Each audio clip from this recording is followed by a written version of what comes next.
Hello दोस्तों, स्वागत है आप सभी का आपके अपने चैनल लोहागढ़ स्टडी पॉइंट में। और देखो आज जो क्लास रहेगी वो आपका रहेगा मारवाड़ का इतिहास, है ना। और देखो अब तक आपके लिए जो हिस्ट्री में मैं करा चुका हूँ, आपकी सभ्यताएं हो गई। सभ्यताओं के बाद में आपका गुर्जर प्रतिहार वंश हो गया और एक हो गया आपका मेवाड़ का इतिहास। तो मैं 3 टॉपिक आपको करा चुका हूँ। ये हमारा 4th टॉपिक है मारवाड़ का इतिहास। और 101% यहाँ से क्वेश्चन आता है, 101%। देखो मैं 101% कह रहा हूँ क्योंकि इसको कहने का रीज़न भी ये है क्योंकि मैं देख चुका हूँ आपके जो प्रीवियस ईयर क्वेश्चन आते हैं ना, 4-5 साल के क्वेश्चन एनालिसिस किए, उनमें देखा है कि आपका प्रत्येक साल में 1 या 2 क्वेश्चन यहाँ से आया है, 1 या 2 क्वेश्चन आपका मेवाड़ वंश से आया है, ठीक है। तो इसलिए ये जो आपके मारवाड़ का इतिहास है काफ़ी इम्पोर्टेंट है, ठीक है। और देखो हम वीडियो डालते हैं 1 शॉट में, 1 शॉट मतलब एक ही बार में, चाहे वो 2 घंटा लगे चाहे वो 3 घंटा लगे, जितने भी लगें आपके लिए एक साथ ही पूरा टॉपिक प्रोवाइड करा रहे हैं, है ना। और प्रत्येक जो सीरीज़ है ना वो इसी मतलब अंदाज में रहेगी कि 1 शॉट में ही आपके प्रत्येक टॉपिक कवर कर दिए जाएँ, है ना। तो स्टार्ट करें मारवाड़ का इतिहास, ठीक है। मारवाड़ के इतिहास में देखो सबसे पहले तो इनके मारवाड़ के इतिहासों को राठौड़ कहते हैं, यहाँ तक आपको पता है, ठीक है। राठौड़ वंश कहो या मारवाड़ का इतिहास करो, बात एक ही है। अब बात करते हैं राठौड़ वंश की। तो देखो राठौड़ वंश जो थे हमारे राजस्थान में वो 3 जगह थे, मेनली 3 जगह थे, मेनली 3 जगह थे हमारे राठौड़ वंश। एक तो यहाँ के वंश जोधपुर को जो घेरे हुए थे वो वाले थे, एक बीकानेर में थे और एक किशनगढ़ में थे, 3 जगह थे, ठीक है। तो मैं सबसे पहले राठौड़ वंश के बारे में बता दूं आपको थोड़ा बहुत। देखो राठौड़ वंश ये है हमारा क्या, राठौड़ वंश, या फिर हम इसको बोल रहे हैं राठौड़ वंश। राठौड़ वंश कौन कौन सी जगह थे राठौड़ वंश, पहली तो यही थे जो चल रहे हैं, ठीक है ना। तो इनकी जो स्थापना है वो राव सिंहा ने की थी, राव सिंहा। जोधपुर वाला इलाका आता है पूरा, जोधपुर वाला इलाका आता है पूरा, है ना। और दूसरी की थी आपकी राव बीकानेर, इनकी कहाँ पे करी, बीकानेर में, कहाँ पे, बीकानेर में। तीसरा जो राठौड़ वंश आता है वो आता है किशनगढ़ वाला, जो कि किशन सिंह ने की, किशनगढ़, किशन सिंह ने, ठीक है, किशन सिंह ने की, ठीक है। तो ये 3 वंश हमारे मेनली हैं, ठीक है, इनका आप याद रखें। और जो इनके वंश रहने वाले हैं वो देखो ये तो 1240 में हुआ था, ये 1488 और ये 1609, ये 1609, है ना। राव सिंहा ने जोधपुर वाला जो इलाका है, जो राजस्थान का जो मारवाड़ का इतिहास मेनली कहते हैं उसको, जोधपुर वाला पूरा का पूरा है, जोधपुर, पाली, जालौर, उधर से नागौर लगा दो आप, है ना। तो ये जो इलाका आता है मेनली, ये इलाका हमारा मारवाड़ का इतिहास है, राठौड़ वंश कहते हैं जो मेन है। इसके बाद में जो टोटल मैं राठौड़ वंश की बात करूँ तो राजस्थान में 3 शाखाएँ हैं इसकी, जो मेन है वो है, एक तो ये जोधपुर वाला जिसकी स्थापना की थी राव सिंहा ने 1240 में। दूसरा राठौड़ वंश बीकानेर में स्थापना करी, और जो बीकानेर में स्थापना की वो राव बीकानेर की, कब, 1488 में।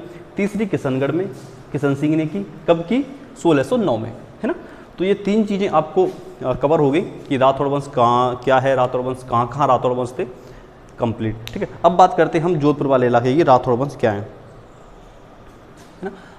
अब देखो कभी कभी क्या है, कुछ लोग मानते हैं कि ये जो राठौड़ वंश है ना, ये राष्ट्रकूट से आया है, राठौड़ वंश राष्ट्रकूट से उत्पत्ति मानते हैं कुछ लोग। और राष्ट्रकूट देखो कहाँ था, राष्ट्रकूट जो था ना वो हमारे इंडिया के अंदर दक्षिण की साइड में थे। जो राष्ट्रकूट वंश करते थे ना, राष्ट्रकूट, काफ़ी लोग क्या मानते हैं इसकी जो उत्पत्ति है वो राष्ट्रकूट से हुई है, राष्ट्रकूट शब्द से हुई है। और जो राष्ट्रकूट था वो आपको पता ही है, ध्रुव फर्स्ट वगैरह मैंने बताए थे आपको, गुर्जर प्रतिहार वंश में जो त्रिपक्षीय संग्राम हुआ था उसमें मैंने बता दिया कि राष्ट्रकूट जो वंश है वो हमारे इंडिया के नीचे की साइड, मतलब दक्षिण की तरफ राष्ट्रकूट वंश राज करते थे अपना, और वहीं से ये राठौड़ वंश राष्ट्रकूट शब्द से निकल के आया। अब बात करते हैं मारवाड़ के इतिहास की बात करते हैं। तो मारवाड़ इतिहास जो देखो, मारवाड़ कहाँ पड़ता है, जोधपुर वाला इलाका पूरा, ठीक है। देखो मैं एक बार बता देता हूँ कि मारवाड़ कहाँ पड़ता है आपका, ठीक है। तो ये हमारा राजस्थान का मैप है ना, ये हमारा राजस्थान का मैप है। और जो ये वाला जो इलाका है ना, ये वाला जो इलाका, जोधपुर वाला इलाका जो है पूरा, ये वाला इलाका है ना, जोधपुर, पाली, देखो जोधपुर, पाली, और इधर से आप तुम्हारा जालौर हो गया, बाड़मेर हो गया। तो ये जो इलाका है ना मेनली, ये आपका क्या पड़ता है, मारवाड़ कहलाता है, मारवाड़ कहलाता है। जोधपुर पूरा आता है इसमें, मेन जोधपुर है, और जोधपुर का जो आसपास का जो क्षेत्र है वो हमारा मारवाड़ में आता है ना। तो ये आपको याद होना चाहिए कि मारवाड़ पड़ता कहाँ पे, कोई पूछ ले मारवाड़ इतिहास से पहले ही मारवाड़ पड़ता कहाँ है। अब बात करते हैं मारवाड़ की स्थापना की। देखो जो मारवाड़ की जो स्थापना है ना वो करी थी राव सिंहा ने। किन्होंने की थी? राव सिंहा ने की। तो राव सिंहा क्या कहलाए? मारवाड़ के आदि पुरुष कहलाएंगे, संस्थापक कहलाएंगे, है ना। तो इनको क्या बोलते हैं? राव सिंहा को क्या बोलते हैं? राव सिंहा को बोलते हैं मारवाड़ के संस्थापक। मारवाड़ के संस्थापक या फिर बोलें राठौड़ वंश के संस्थापक राव सिंहा कहलाएंगे। आदि पुरुष या फिर इनके संस्थापक भी हैं ये, है ना, ये इनके संस्थापक भी हैं। ठीक है, फ़ोन को हॉरिजॉन्टल मोड पे ला को केवल सुनो ओनली, कोई दिक्कत नहीं है, नोट डाउन अगली बार कर लेना, मज़ा आएगा। ठीक है, तो अब राव सिंहा संस्थापक कहलाए। संस्थापक कब करी? 1240 में। कब की? 1240 में मारवाड़ के राठौड़ वंश की स्थापना हुई। किसने की थी? राव सिंहा ने करी। अब राव सिंहा कौन थे? देखो कहा जाता है कि राव सिंहा जो थे वो जयचंद गहड़वाल के वंशज थे। जयचंद गहड़वाल के वंशज मतलब इनके पौत्र या परपौत्र जो भी होंगे, लेकिन वंशज कौन से थे? जयचंद गहड़वाल के थे। अच्छा, अब जयचंद गहड़वाल कौन था? भाई ये भी तो बात है कि जयचंद गहड़वाल कौन था। देखो ये जो जयचंद गहड़वाल थे ना, जयचंद गहड़वाल थे, ये कन्नौज के शासक थे। ये कहाँ के थे? ये शासक थे कन्नौज के। कन्नौज के शासक थे। कन्नौज के शासक थे और इनकी एक पुत्री थी, पुत्री संयोगिता। पुत्री कौन थी? संयोगिता, जो कि लव करती थी पृथ्वीराज चौहान से। पृथ्वीराज चौहान, चौहान शासन अजमेर, चौहान शासक अजमेर के, जो अजमेर के जो चौहान आपको वंश कराएंगे ना वो मैं डिटेल में बता दूंगा। पृथ्वीराज चौहान कौन थे, किसके पुत्र थे वगैरह वगैरह बता दूंगा। अभी आपको जो याद रखना है वो जयचंद गहड़वाल से संबंधित जो भी बातें हैं वो आपको याद रखनी है। जयचंद गहड़वाल कौन थे? कन्नौज के शासक थे। इनकी पुत्री थी संयोगिता। संयोगिता लव करती थी किससे? पृथ्वीराज चौहान से, जो भी पसंद नहीं करते थे जयचंद गहड़वाल। दोनों के रिश्ते को पसंद नहीं करते थे जयचंद गहड़वाल। ठीक है, अब नहीं करते थे। चौहान शासक अपने आप में एक हस्ती थी। ठीक है, इनकी इतनी हैसियत नहीं थी कि यहाँ पर जाकर सीधे आक्रमण करें, क्योंकि इनको पता था कि पृथ्वीराज चौहान एक बलवान शासक है ना। तो अगर हम जाएंगे तो सीधी सी बात है हार निश्चित है। जब हार निश्चित दिख रही हो ना तो ऐसे टाइम पे युद्ध से भागना बेहतर माना जाता है। तो जयचंद गहड़वाल सीधे तो युद्ध नहीं कर सकते। पहुँच गए शेरशाह सूरी के पास में, सॉरी मोहम्मद गौरी के पास में। ठीक है, मोहम्मद गौरी के पास में, है ना। तो जब जयचंद गहड़वाल पृथ्वीराज चौहान से युद्ध नहीं कर सके तो ये पहुंचे मोहम्मद गौरी के पास। मोहम्मद गौरी उस टाइम पे जो पंजाब वाला इलाका है ना, पंजाब से ऊपर का इलाका है, वहाँ पर शासन कर रहे थे। पंजाब से ऊपर का मतलब भारत से बाहर, है ना। तो वहाँ पे ये मोहम्मद गौरी के पास पहुँचे और मोहम्मद गौरी के पास पहुँचे तो देखो अब हुआ क्या। जब मोहम्मद गौरी के पास पहुँचे, मोहम्मद गौरी से कहा इन्होंने कि पृथ्वीराज चौहान को हराओ भाई, और ऐसे ये मैटर है हमारी पुत्री से वो शादी करना चाहते हैं तो कैसे भी करो, है ना। अब इससे पहले ही मोहम्मद गौरी क्या हुआ, जब मोहम्मद गौरी और पृथ्वीराज चौहान की आपस में बनती नहीं थी, ये दोनों शत्रु थे आपस में, ये शत्रु थे भाई। कहा जाता है कि पृथ्वीराज चौहान ने मोहम्मद गौरी को 13 बार हराया, 13 बार हराया था, 13 बार हराया और हर बार माफ़ी दी। दिलेरपना देख रहे हो उनका, 13 बार हराया और हर बार माफ़ी।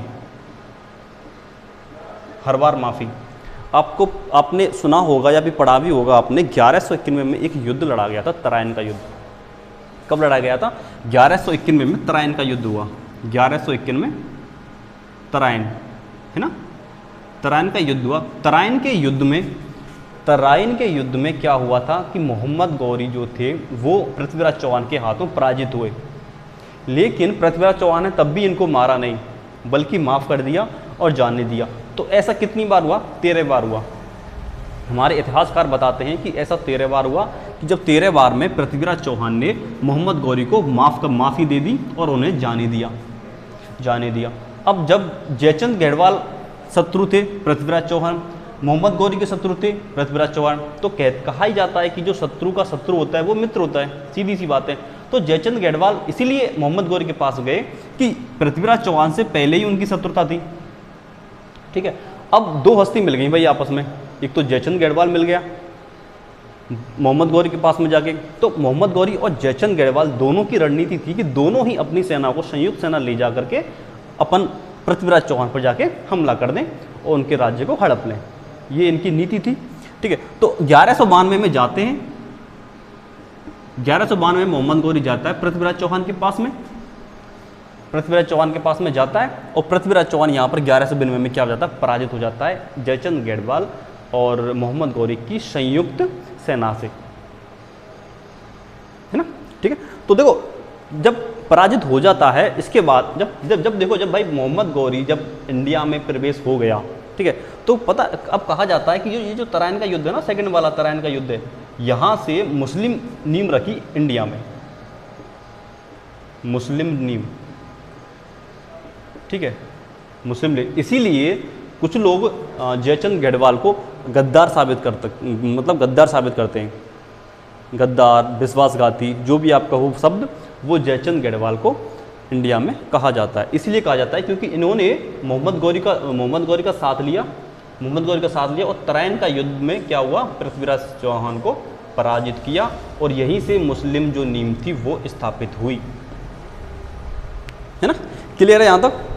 ठीक है।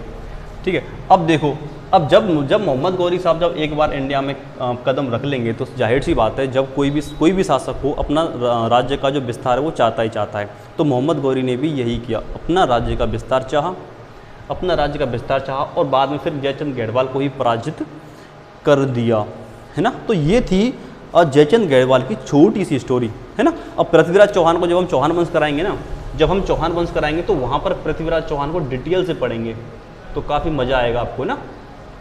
ये थोड़ा सा अपना जब टॉपिक आ गया है तो थोड़ा समझा दिया आपको, तो यहाँ से आपको इतना क्लियर हो गया कि ये जयचंद गढ़वाल कौन था, है ना, और ये जो शासक थे ये कहाँ से आए, ठीक है, राव सिया कहाँ से आए। तो इसलिए कहा जाता है कि ये जो जयचंद गढ़वाल के वंशज कहलाते हैं हमारे राव सिया साहब, है ना। तो कन्फर्म हो गया कब मोहम्मद गौरी आया, कब जयचंद गढ़वाल कौन था और इसके क्या शत्रुता थी, संयोगता की वजह से इनकी ये प्रॉब्लम क्रिएट हुई, है ना। तो राव सिया क्लियर हो गया यहाँ तक, राव सिया यहाँ तक था। आदि पुरुष कहलाते हैं, संस्थापक थे, जयचंद गढ़वाल के वंशज कहलाते हैं। क्यों कहलाते हैं ये मैंने आपको बता दिया क्लियर। इसके बाद में आते हैं दूहड़ साहब, दूहड़ साहब आते हैं।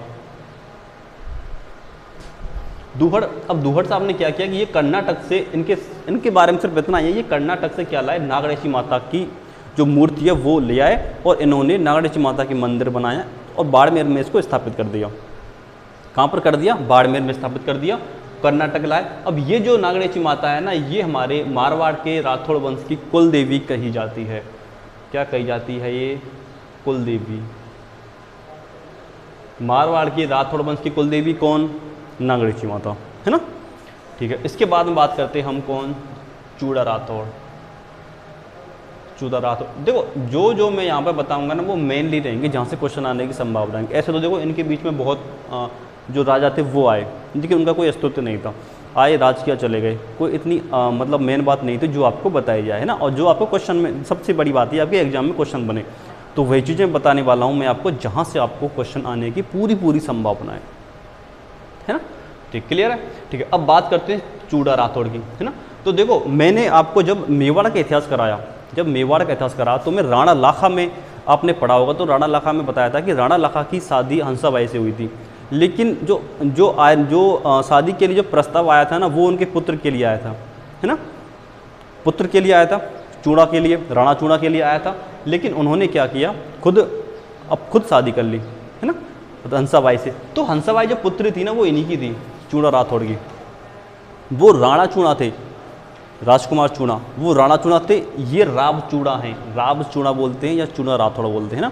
इनके 3 पुत्र पुत्री थी, एक तो काना, एक रणमल और एक इनके था काना, रणमल और एक थी हंसाबाई, है ना। तो जब राणा लाखा की शादी हुई थी हंसनबाई की, वो इन्हीं की पुत्री थी, है ना।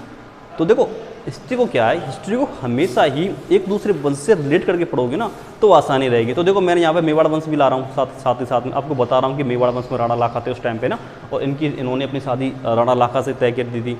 फिर वहाँ पे राणा चूड़ा ने भीष्म प्रतिज्ञा की थी कि हाँ ठीक है, जो भी बनेगा अब मैं राजशासक नहीं बनूंगा, और जो हंसाबाई का जो पुत्र जन्म होगा वो ही हमारा शासक बनेगा। और मोकल के साथ उसने किया भी यही, मोकल को राजा बनाया वहाँ पे, खुद ने भीष्म प्रतिज्ञा करके, और खुद वनवासी के तौर पे राज्य से बाहर निष्कासित हो गया, है ना। चूड़ा राठौड़, अब देखो चूड़ा राठौड़ के टाइम पे क्या हुआ कि मुस्लिम आक्रमण हुए मंडौर पे, है ना। चूड़ा राठौड़ के टाइम पे क्या हुआ कि कोई मुस्लिम आक्रमण हुआ कहाँ पे, मंडौर पे आक्रमण हुआ। जब मंडौर पर आक्रमण हुआ तो इन्होंने गुर्जर प्रतिहार के वंश के एक शासक थे इंदा प्रतिहार से, इन्होंने क्या मांगी, हेल्प मांगी कि भाई हम पर मुस्लिम आक्रमण हो रहा है तो हमारी हेल्प की जाए आपको। इंदा प्रतिहार तुरंत के साथ शीघ्र प्रभाव से आए और इन्होंने चूड़ा राठौड़ को बचाया मुस्लिम आक्रमण से।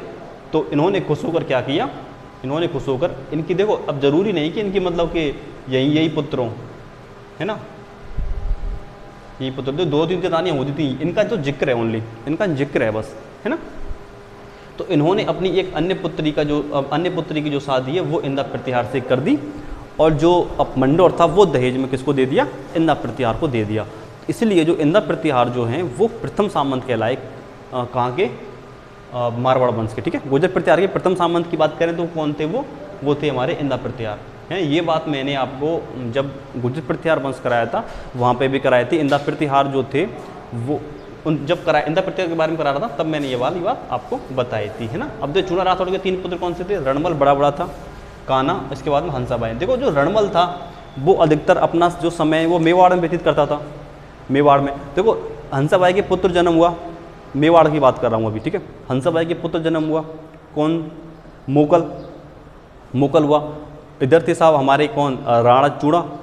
अब चूड़ा पर हंसाबाई विश्वास नहीं करेगी, सीधी सी बात है भाई, क्योंकि चूड़ा बड़े थे, राणा लाखा के पुत्र थे। मोकल का अभी जन्म हुआ है तो वो विश्वास नहीं किया इन्होंने, इसलिए अपना जो भाई है, अपना भाई रणमल को मेवाड़ बुला लिया, और जो मोकल है उसका संरक्षक नियुक्त कर दिया। तो इसीलिए जो रणमल साहब थे वो अधिकतर अपना समय कहाँ बिता रहे थे, मेवाड़ में बिता रहे थे। इसीलिए इन्होंने क्या किया, कान्हा को यहाँ का साम्राज्य दे दिया। तो कान्हा यहाँ के क्या बन गए, राजा बन गए। लेकिन किसी कारणवश कान्हा भी ज़्यादा टाइम तक नहीं टिक पाए। जब कान्हा ज़्यादा टाइम तक नहीं टिक पाए फिर आए रणमल साहब। रणमल बुला लिए गए मेवाड़ से, और रणमल को क्या कहा गया कि वो यहाँ का राज्यभार संभालें, और राजा यहाँ का नियुक्त कर दिया। लेकिन आपको मैंने मेवाड़ पढ़ाया तब बताया था कि रणमल का जो हस्तक्षेप है ना वो मेवाड़ में बहुत हो गया था। मतलब अब राजसी काम में भी या अन्य काम में भी वो अपनी चलाने लगे थे, जिससे कि एक तो जनता भी परेशान थी और राजा भी परेशान होने लगे, या उनकी सामंत सारी व्यवस्था परेशान होने लगी, ठीक है। तो क्या किया, कुंभा, देखो डायरेक्ट तो कुंभा मार नहीं सकते भाई, कुंभा डायरेक्ट तो मार नहीं सकते, ठीक है। तो इनकी एक दासी भारमली के साथ में इनका लब चल रहा था, दासी भारमली के साथ में।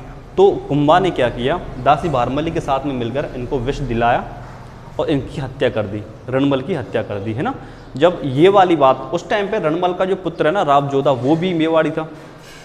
रणमल का जो पुत्र है कौन, जोधा, वो भी उस टाइम पे साथी था। जब उन्हें पता चला कि पिता की हत्या कर दी गई है मेवाड़ में षड्यंत्र के द्वारा, तो साहब जोधा उस टाइम पे साथी था, तो जोधा चले गए काहुनी पड़ता है हमारा कहाँ पे, जोधपुर में, है ना।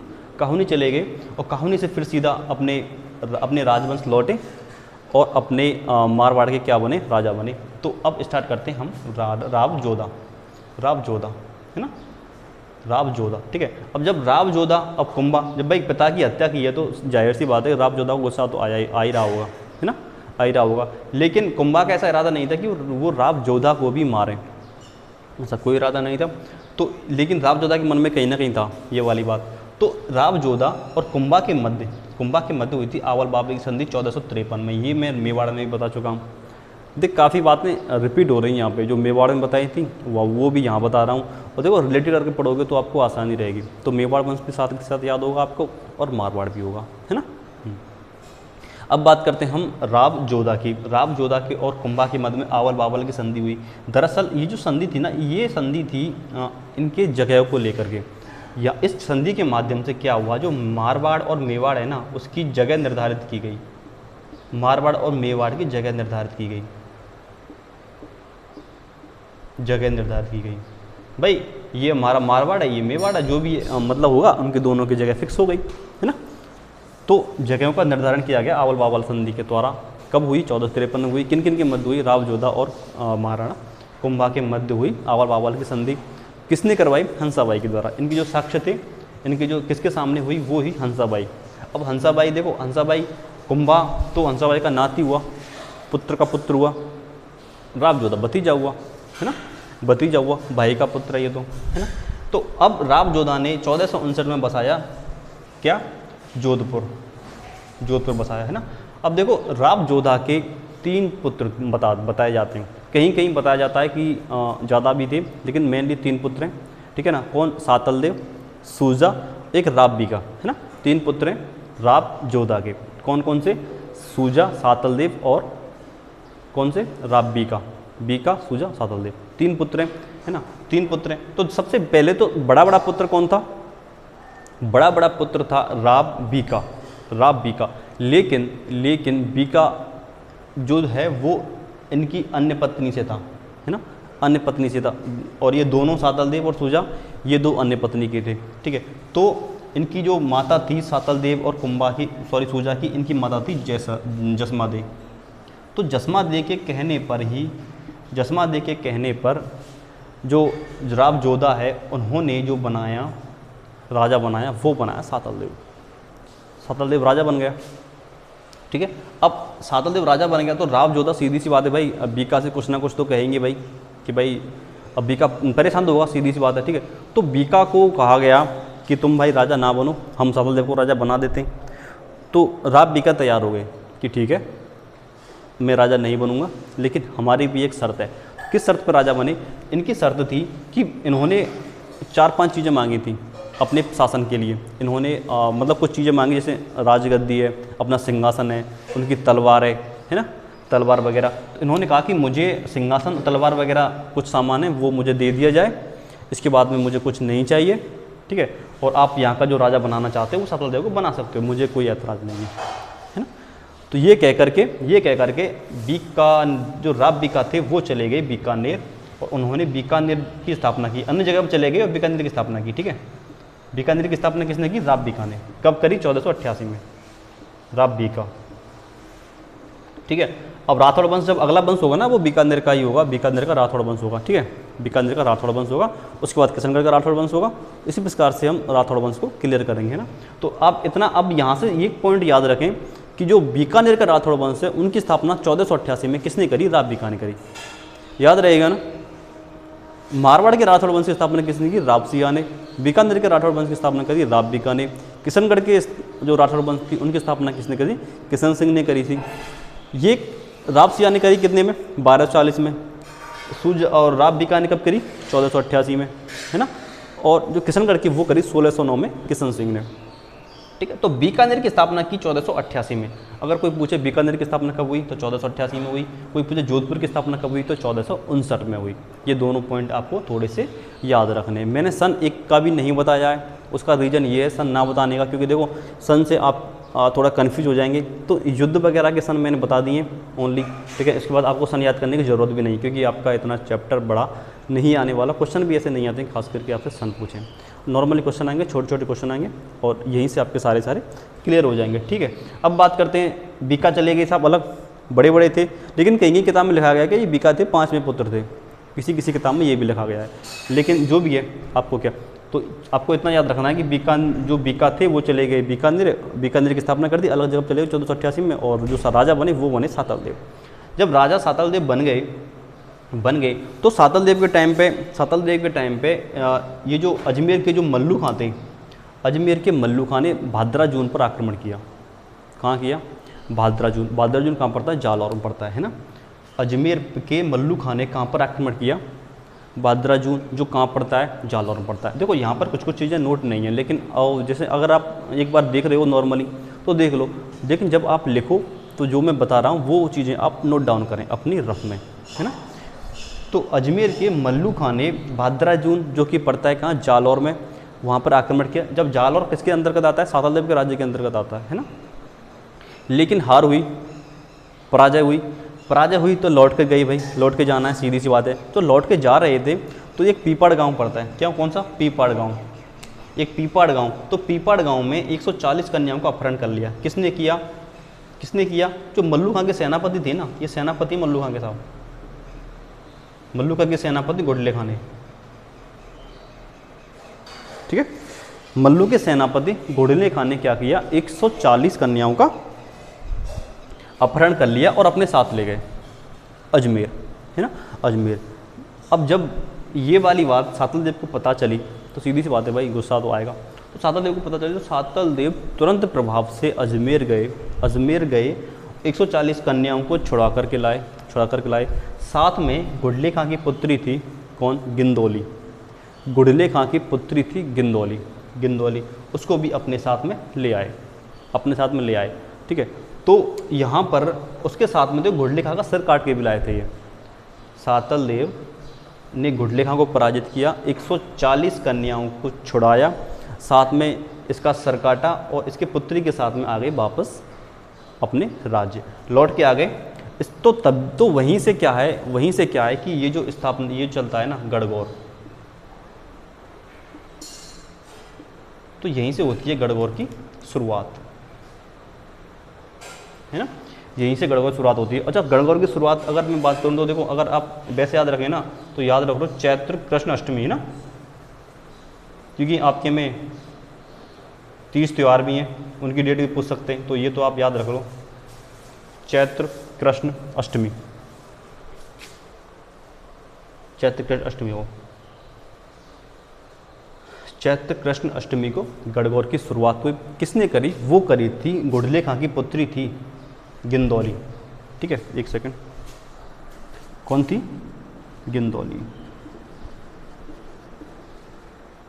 इन्होंने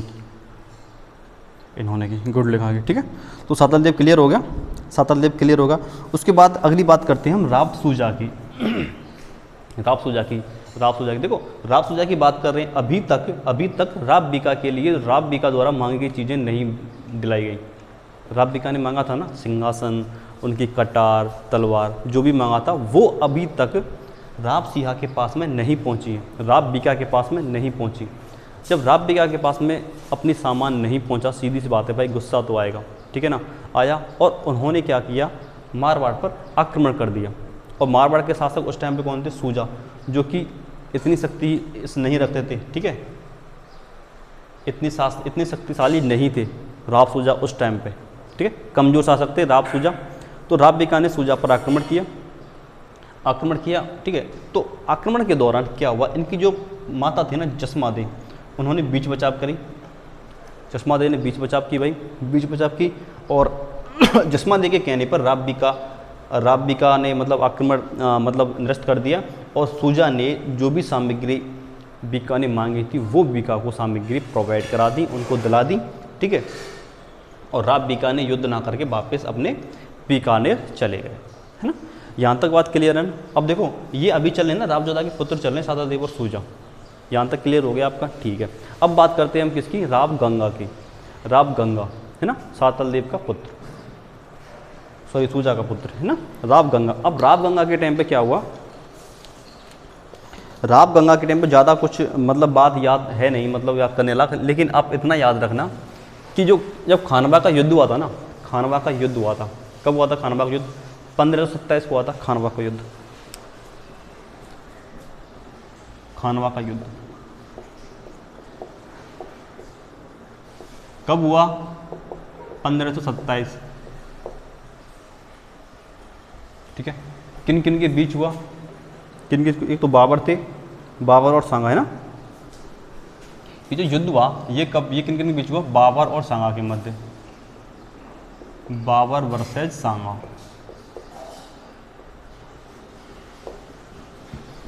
ठीक है। तो राव गंगा के समय युद्ध हुआ खानवा का 1527 में। खुद तो सक्षम नहीं थे जाने के लायक, लेकिन इन्होंने क्या किया, खानवा के युद्ध में अपने पुत्र मालदेव को भेजा, अपने पुत्र मालदेव को युद्ध के लिए भेजा। तो इन्होंने मालदेव को भेजा,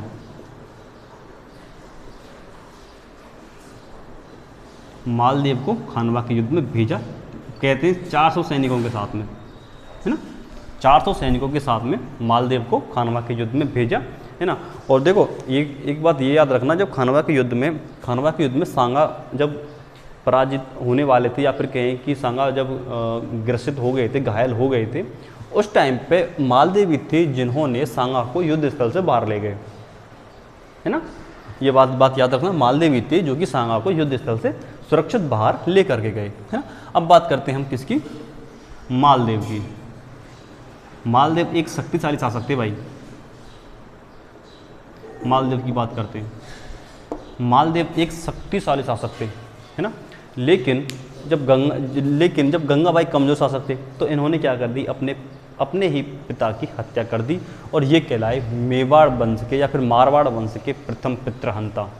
अगर आपसे पूछें कि मारवाड़ वंश के प्रथम पितृहंता कौन है, तो आप क्या कहोगे, मालदेव कहोगे, है ना, पितृहंता। और ये पितृहंता कौन है, मारवाड़ के प्रथम, है ना, मारवाड़ के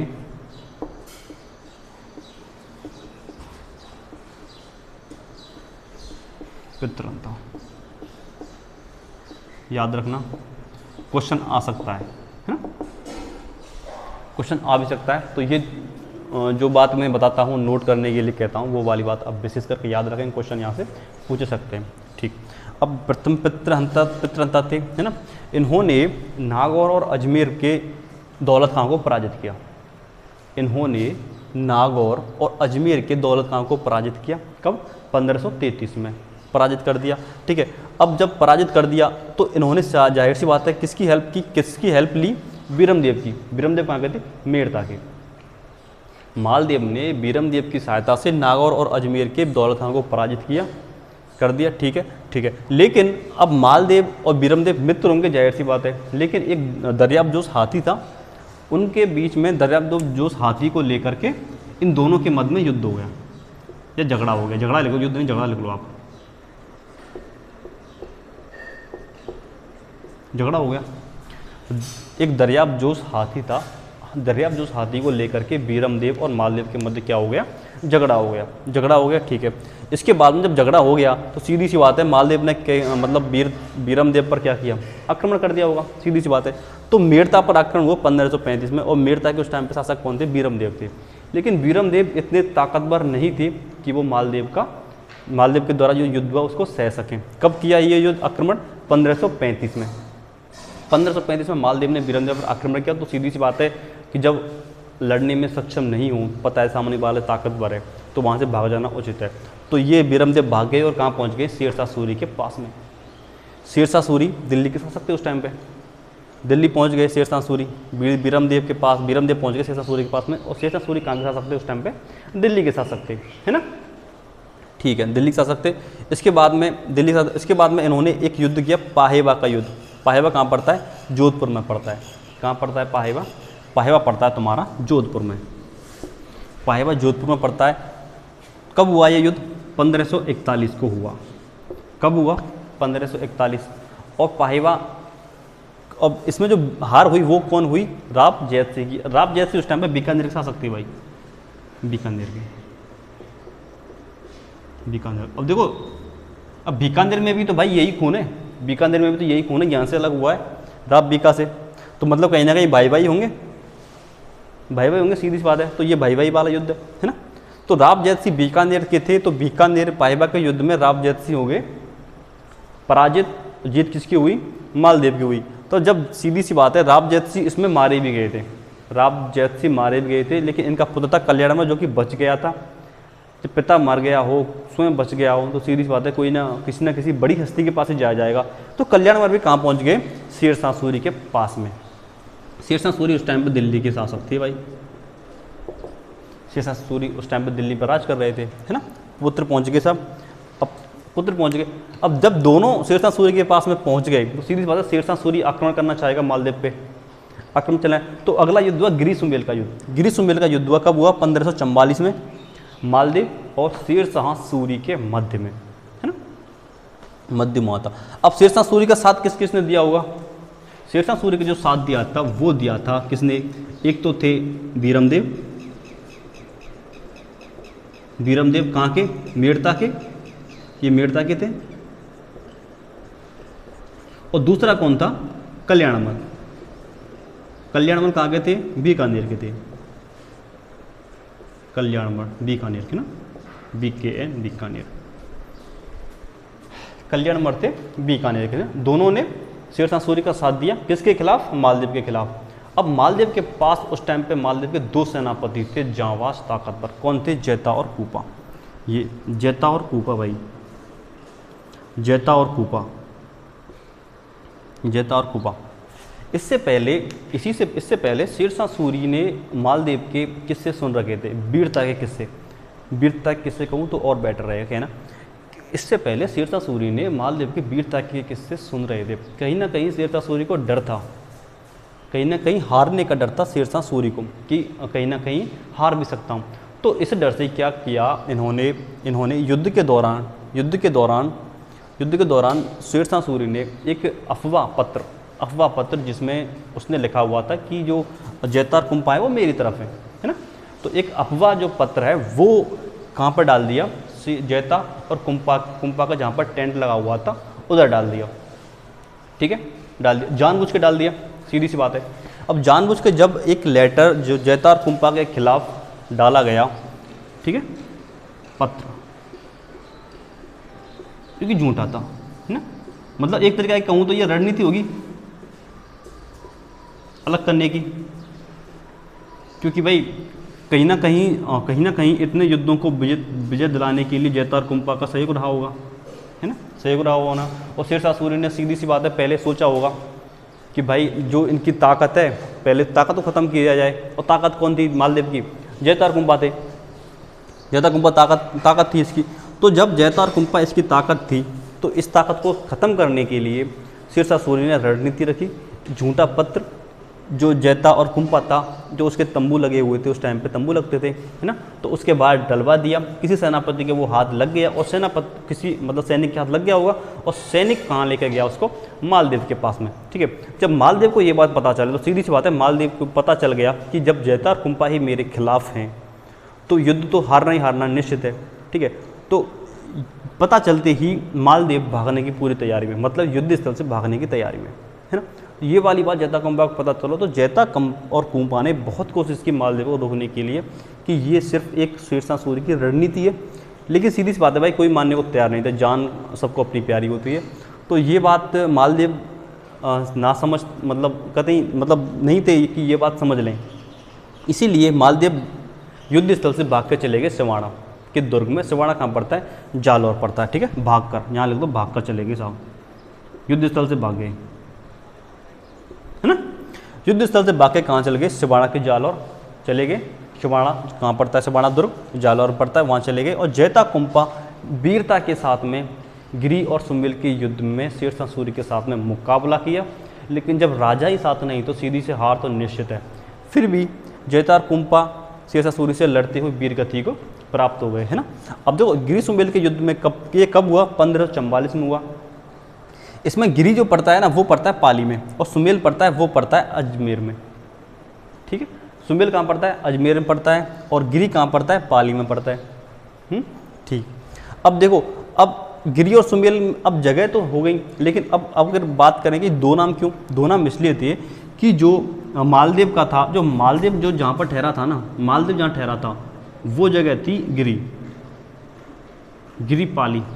यहाँ पर कौन ठहरे थे, मालदेव साहब ठहरे थे। और सुमेल था, और सुमेल में कौन ठहरे थे, सूरी, शेरशाह सूरी, शेरशाह सूरी, दोनों ठहरे।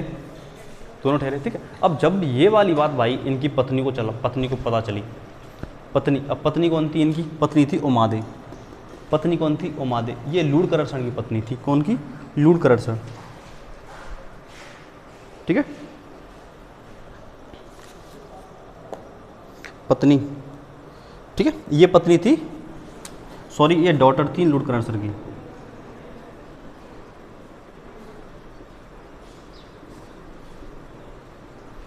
ठीक है, डॉटर ऑफ लूणकरण। कहाँ के थे ये जैसलमेर के थे ना, जैसलमेर के थे। उमादे को जब ये वाली बात पता चली कि मालदेव साहब युद्ध स्थल से भाग गए, तो ये रूट कर कहाँ चली गई, अजमेर के दुर्ग में, अजमेर का दुर्ग। कौन सा? तारागढ़। अजमेर के तारागढ़ में चली गई, है ना। तो इसीलिए जो उमादे थे उनको क्या कहा जाता है? रूठी रानी कहा जाता है, रूठी रानी कहा जाता है ना। रूठी रानी चली गई। लेकिन जब इन्होंने जब पता है कि चली गई, और सीधी सी बात है कि जब शेरशाह सूरी का आक्रमण होने वाला है तो मालदेव ने उमादे के पास में ये खबर भी पहुंचाई कि युद्ध होने वाला है, कि आप वापस अपने जगह पे आ जाएं, है ना, आ जाए। इन्होंने मन भी बना लिया था कि ठीक है, जो हुआ सो हुआ, अब जाया जाए, ठीक है। लेकिन क्या है कि आशा बारठ एक कवि थे, उनके व्यंग पर इन्होंने इनको वापस जाना सही नहीं समझा मालदेव के पास में, ठीक है। ये किसी अन्य स्थान पर सुरक्षित चली गई, उमादेव अन्य स्थान पर चली गई, वापस मालदेव के पास नहीं गई, ठीक है, अन्य स्थान पर सुरक्षित चली गई।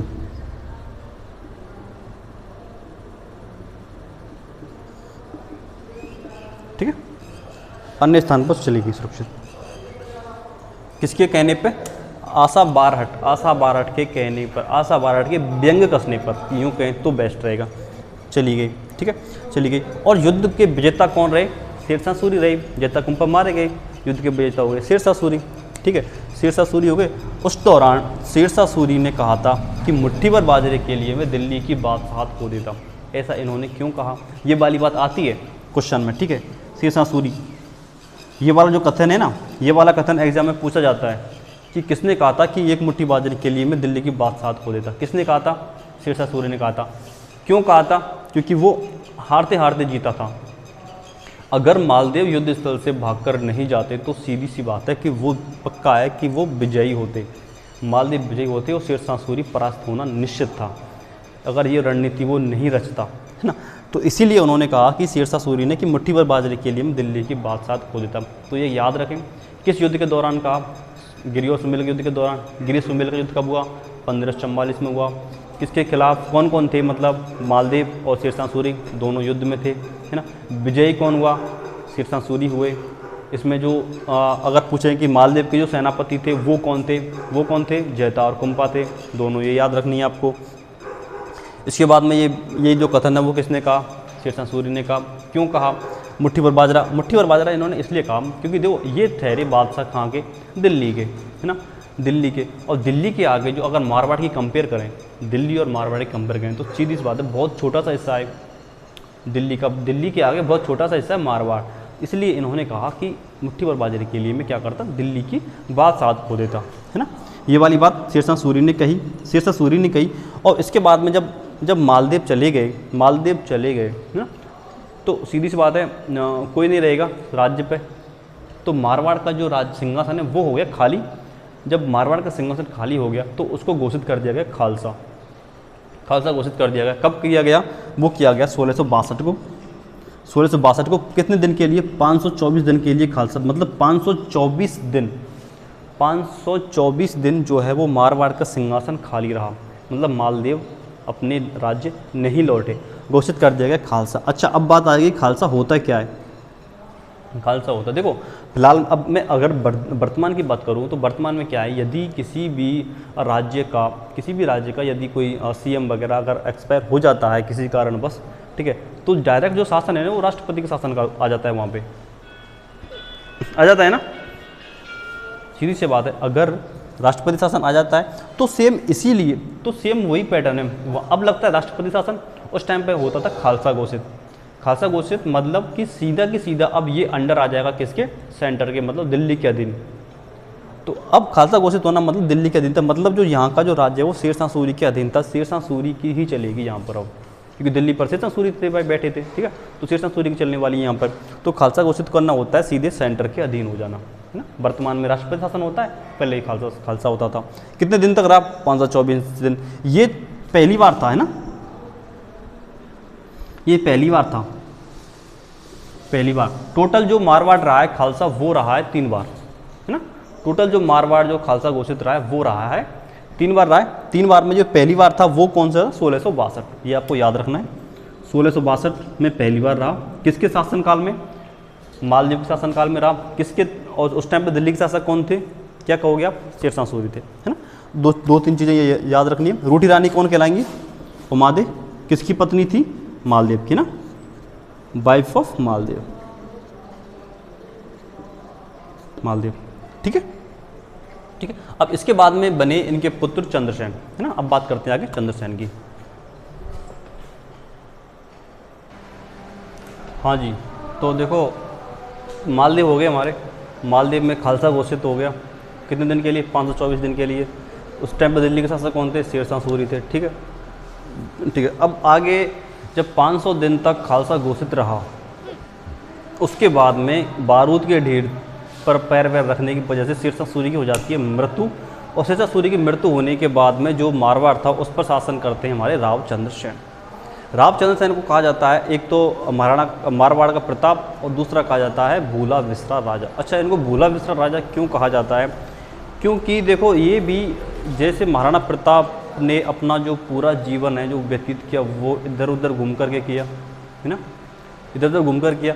सेम इसी प्रकार रावचंद्र सेन भी अपनी ज़िंदगी भर इधर उधर घूमते ही रहे। ठीक है, अब इनको जो इधर उधर घुमाने वाले थे वो कौन थे? वो थे अकबर। ठीक है, कौन थे? अकबर थे। तो इनको मारवाड़ का प्रताप भी कहा जाता है और कहा जाता है इनको भूला विसरा राजा।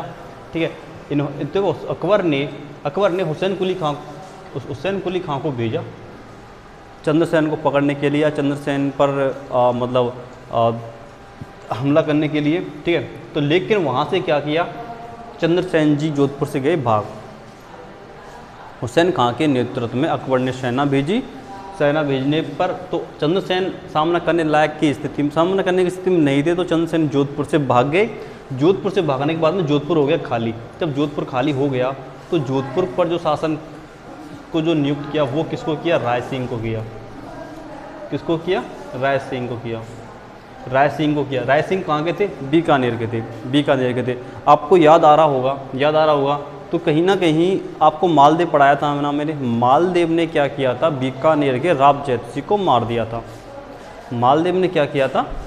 मालदेव ने बीकानेर के राव जैतसी को मार दिया और उसके पुत्र कल्याणमल ने शेरशाह सूरी से मदद मांगी। पढ़ाया था मैंने। ठीक है, तो कहीं ना कहीं दोनों में टकरार है, बीकानेर में और राठौड़ वंश के मारवाड़ के राठौड़ में ना, दोनों में टकरार होने की वजह से इन्हें पता था चंद्रसेन को कि जो बीकानेर के राय सिंह है ये दुश्मन है। अकबर को पता था कि जो राय सिंह बीकानेर के थे हैं वो चंद्रसेन के दुश्मन है। ठीक है, इसीलिए क्या किया इन्होंने? जोधपुर का जो शासन नियुक्त किया वो कौन कर दिया? राय सिंह नियुक्त कर दिया। जोधपुर खाली था। ठीक है। इसके बाद में क्या किया? इसके बाद जब दूसरी बार किसको भेजा? राय सिंह को भेजा। किसके लिए? चंद्रसेन के लिए। किसने भेजा? अकबर ने भेजा। ठीक है, अब ना आने पर पता देखो फिर दोबारा से फिर भाग गया। ठीक है, यहाँ पे भी भागा। ठीक है, तो देखो भागता रहा इधर उधर। ठीक है, भागता रहा इधर। इसके बाद में 1570 में लगा था क्या? नागौर दरबार किसने लगवाया था? अकबर ने नागौर दरबार लगवाया। ठीक है, अच्छा नागौर दरबार का उद्देश्य क्या था? नागौर दरबार का उद्देश्य था जितने भी राजपूत शासक हैं वो अकबर की अधीनता स्वीकार करें। अकबर की अधीनता स्वीकार करना क्या था? नागौर दरबार का उद्देश्य था। ठीक है, तो और इसीलिए जो बीकानेर के राय सिंह थे उन्होंने भी इसके जो हर्राय भाटी साहब हनुमानगढ़ के, उन्होंने भी अधीनता स्वीकार कर ली। ठीक है, लेकिन रावचंद्र सेन नागौर दरबार में उपस्थित तो हुए। रावचंद्र सेन नागौर दरबार में उपस्थित तो रहे, लेकिन इन्होंने जो अकबर की अधीनता स्वीकार नहीं की। अकबर की अधीनता स्वीकार नहीं करी। ठीक है, नहीं की। और देखो जब प्रताप का जो अभिषेक हो रहा था ना, जब महाराणा प्रताप को गोगुंदा में अभिषेक हो रहा था उस टाइम पे राजपूत शासक कोई भी प्रेजेंट नहीं था वहाँ पे। किस डर से? अकबर के डर से। अकबर ने नागौर दरबार में कहा था कि भी कोई भी राजपूत उनकी मदद नहीं करेगा, है ना, नहीं करेगा मदद। तो इसीलिए प्रताप के समय पे कोई भी शासक नहीं पहुंचा था। एकमात्र पहुंचे थे कौन? चंद्रसेन। राज्य अभिषेक पर उपस्थित थे। रावचंद्र सेन महाराणा प्रताप के राज्य अभिषेक पर उपस्थित थे। इनकी जो मृत्यु होती है रावचंद्र सेन की वो होती है 1581 में। कब? क्यों? क्योंकि देखो सचियाप जगह है, सचियाप में इनको बिस्दे दिया गया था। इनको विष दे दिया गया सच आप में, इसलिए इनकी क्या हो गई, मृत्यु हो गई। जब मृत्यु हो गई तो जो राठौड़ वंश था मारवाड़ का, उसका सिंहासन खाली हो गया। जब सिंहासन खाली हो जाता है तो ऐसे टाइम पे क्या होता है, खासा घोषित होता है। तो ये दूसरी बार था जब मारवाड़ क्या घोषित हो गया हो, खालसा घोषित हो गया हो। कितने साल के लिए, 2 साल के लिए, 1581 से 1583 के मध्य। दिल्ली प्रशासन किसका था, अकबर का था। ठीक है, किसने किया, अकबर ने। खालसा 3 बार हुआ, मैंने बताया था आपको, एक बार बता चुका हूँ मैं। मालदेव के टाइम पे हुआ था 1609 में, कितने दिन के लिए, 524 दिन के लिए। दूसरी बार घोषित हुआ रामचंद्र सेन के टाइम पर, कितने मतलब अब कब कितने टाइम के लिए हुआ है, 2 साल के हुआ है। कब, 581 से 583 के मध्य में। किसके शासनकाल में, दिल्ली पर किसका शासनकाल था, अकबर का था। ठीक है। अब आगे बात करते हैं मोटा राजा उदय सिंह। ठीक है, मोटा राजा उदय सिंह तो नाम तो उदय सिंह है, लेकिन ये मोटा राजा जो है ना, ये है इनकी उपाधि। मोटा राजा क्या है, इनकी उपाधि है। उपाधि दी किसने थी, जाहिर सी बात है अकबर ही देंगे। ठीक है, अकबर ने दी। ठीक है, अकबर ने दी। और इनको अकबर ने अपनी पुत्री की शादी, अपनी पुत्री, क्या नाम था पुत्री का, जगत गोसाई की शादी सलीम से कर दी भाई, सलीम से। सलीम का बचपन का नाम सलीम था, लेकिन क्या नाम है इनका, जहांगीर नाम है। जहांगीर अकबर के कौन थे, पुत्र। ठीक है, अकबर के पुत्र सलीम से अपनी पुत्री जगत गोसाई का शादी कर दी। ठीक है, और इन्होंने मनसब प्राप्त किया 1000। अच्छा, अब बात आती है कि जो मनसब प्राप्त करने वाले प्रथम मारवाड़ या प्रथम राठौड़ वंश के शासक कौन थे, तो क्या कहोगे आप, मोटा राजा उदय सिंह। मोटा राजा उदय सिंह मारवाड़ के राठौड़ वंश के पहले राजा थे जिन्होंने मनसब प्राप्त किया हो, है ना, मनसब प्राप्त किया हो। दूसरी बात, मुस्लिमों से वैवाहिक संबंध बनाने वाले प्रथम मारवाड़ी कौन थे, प्रथम मारवाड़ के राठौड़ वंश के शासन थे वो कौन थे, वो भी कौन थे, मोटा राजा उदय सिंह। 2 लाइनें आपको अपने नोट्स में लिख लेनी है। ठीक है, मैं देखो यहाँ मैं ये बात बोलूँगा कि ज़रूरी नहीं है कि हर बात में आपको यहाँ पर लिख के बताऊँ। देखो यहाँ पर जो मैं लिखे हूँ ये ओनली की पॉइंट्स है, ताकि आपको शॉर्ट्स बनाया गया है, नोट्सों को जितना हो सके उतना शॉर्ट्स बनाया गया है, ताकि आप जल्दी से रिवीजन कर पाओ। ठीक है, और जितना ज़्यादा रिवीजन कर पाओगे उतनी ही आपको हिस्ट्री याद रहेगी। प्रत्येक हिस्ट्री कहानी के तौर पर याद करो। और देखो मैं अपनी तरफ से पूरी कोशिश कर रहा हूँ आपको कि रिलेट होकर के पढ़ाऊँ, एक वंश को दूसरे वंश से रिलेट होकर पढ़ाऊँ। ठीक है, क्योंकि देखो ये मारवाड़ पढ़ा रहा हूँ, मारवाड़ का कहीं ना कहीं संबंध मेवाड़ से भी रहा है, और जो कि मैं आपको साथ के साथ बताता भी चल रहा हूँ, है ना। तो मोटा राजा उदय सिंह की उपाधि किसने की दी, अकबर ने दी। इनकी पुत्री का नाम जगत गोसाई, शादी किससे करी, सलीम से करी। 1000 का मनसब प्राप्त हुआ। ठीक है, मनसब प्राप्त हुआ। इनके जो एक पुत्र थे वो थे किशन सिंह, इनके पुत्र थे किशन सिंह। किशन सिंह ने क्या किया, 1609 में क्या किया, किशन सिंह ने 1609 में किशनगढ़ में राठौड़ वंश की स्थापना कर दी। ठीक है, तो किशनगढ़ की स्थापना कब हुई, 1609 में। मैं बात करूं किशनगढ़ में राठौड़ वंश की स्थापना कब हुई, वो भी 1609 में, याद रहेगा। अच्छा, मुझे आप बता सकते हो कि मैं अगर आपसे पूछूं कि जो बीकानेर के राठौड़ वंश की स्थापना कब हुई, क्या मुझे बता सकते हो आप लोग, बीकानेर में राठौड़ वंश की स्थापना कब हुई। मैं पिछले 10-20 मिनट पीछे आप देखोगे ना, तो अभी थोड़ी देर पहले जब मैं पढ़ा रहा था, स्टार्ट किया था, तब मैंने स्टार्टिंग में बताया था। ठीक है, एक बार मैं और रिवीजन कराऊँ आपको। जो बीकानेर में थी ना, वो थी 1488 में, बीकानेर में 1488 में, मारवाड़ में 1244, मारवाड़ 1244, बीकानेर 1488, और 3rd नंबर पे जो किशनगढ़ आता है वो था 1609, किशन सिंह ने, है ना। क्लियर है यहाँ तक, ठीक। आगे बढ़ें। अगले जो राजा बनते हैं वो बनते हैं सूर सिंह, मोटा राजा उदय सिंह के पुत्र सूर सिंह। ठीक है, बनते हैं। इनको 2 सवाई राजा की उपाधि मिली, और वो उपाधि भी किसने दी, अकबर ने दी। देखो उपाधियों से खुश हो जाते थे हमारे राजा महाराजा, उपाधि दे दो खुश हो जाते थे। ठीक है, नाम के भूखे, है ना। सूर सिंह को सवाई राजा की उपाधि किसने दी, अकबर ने दी। इनको मनसब, जो प्रारंभ में जो मनसब था वो था 2000, लेकिन जो बाद में जब मनसब हो गया इनको 5000 का मनसब प्राप्त हो गया। ठीक है, ठीक, यहाँ तक क्लियर है ना आपका, ठीक है। ठीक। ठीक है। अब इनकी जो मृत्यु हुई थी वो इनकी मृत्यु लाहौर में हुई थी ना, दिख रहा है क्या? इनकी जो मृत्यु हुई है ना, मृत्यु हुई थी लाहौर में, लाहौर में इनकी मृत्यु हुई, ठीक है। लाहौर मृत्यु, तो जब लाहौर में मृत्यु हुई तो सीधी सी बात है फैमिली समेत होंगे लाहौर में, है ना। मृत्यु लाहौर में हुई और लाहौर में ही क्या हुआ, गज सिंह अगले जो शासक थे, जो इनके पुत्र थे, गज सिंह का जो राज्याभिषेक हुआ था वो कहाँ हो गया था, लाहौर में हुआ, सीधी सी बात है, ठीक है। तो इनका राज्याभिषेक कहाँ पे हुआ, लाहौर में हुआ, है ना, लाहौर में राज्याभिषेक हुआ।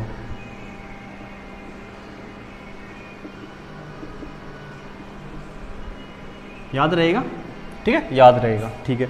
इनकी जो उपाधि है ना, इनको एक उपाधि मिली दल थम्बन की। दल थम्बन की उपाधि देने वाले कौन थे, जहांगीर थे, जहांगीर जिनका बचपन का नाम क्या था, सलीम था। पुत्र किसके थे, अकबर के थे। अकबर के पुत्र जहांगीर ने इनको दल थम्बन की उपाधि दी, ठीक है। इसके बाद इनके जो दो पुत्र थे, एक तो अमर सिंह था, एक जसवंत सिंह था। अमर सिंह और जसवंत सिंह, दोनों की बात करूं तो ये दोनों ही ना अलग अलग, इनकी दो पत्नियां थीं और दोनों की माता अलग अलग है ना। लेकिन बड़े थे अमर सिंह। बड़े कौन थे, अमर सिंह थे। जब बड़े अमर सिंह हैं तो जाहिर सी बात है जो राजा बनने के योग्य होता है वो बड़ा पुत्र होता है, ठीक है। लेकिन अनारा बेगम कौन थी, इनकी अन्य पत्नी थी। अनारा बेगम के कहने पर इन्होंने जो राजा बनाया वो बनाया अनारा बेगम के पुत्र जसवंत सिंह को पुत्र बनाया। और जो अमर सिंह है उनको राठौड़, उनको जो नागौर की ज़मीन है वो दे दी, ठीक है। नागौर की जो ज़मीन है वो अमर सिंह को दे दी। इनको क्या दे दी, इनको दे दी नागौर की ज़मीन, ठीक है। नागौर की ज़मीन इनको दे दी और राजा कौन बने, जसवंत सिंह बने, ठीक है, जसवंत सिंह बने, ठीक है, जसवंत सिंह बने। अब देखो इनको अकबर दरबार में जाना आना लगा रहता था। क्यों लगा रहता था, जब इनके सामने देखो ये जो घटना घटी है कि राजा नहीं बनाया गया, बड़ा पुत्र होते हुए भी राजा नहीं बना गया, तो इन्होंने सहारा लिया किसका, अकबर का। अकबर के पास गए, अकबर के पास जाके कहा कि भाई हमको राजा नहीं बनाया गया, हमारी मदद करें आप, ठीक है। तो इसलिए इनको अकबर के पास जाना आना लगा रहता था, है ना। और ये राजा कहाँ गए थे, नागौर के शासक बन गए थे। नागौर ज़मीन थी तो नागौर की ज़मीन गज सिंह के द्वारा दे दी गई इनको, है ना, ठीक है। तो इनके काल पे क्या हुआ था, जब ये अमर सिंह अकबर के पास थे तो एक झगड़ा हुआ जो कि मतीरे की राड़ के नाम से जाना जाता है। किसके नाम से जाना जाता है, मतीरे की राड़। अच्छा, मतीरे की राड़ है क्या, मतीरे की राड़ है क्या?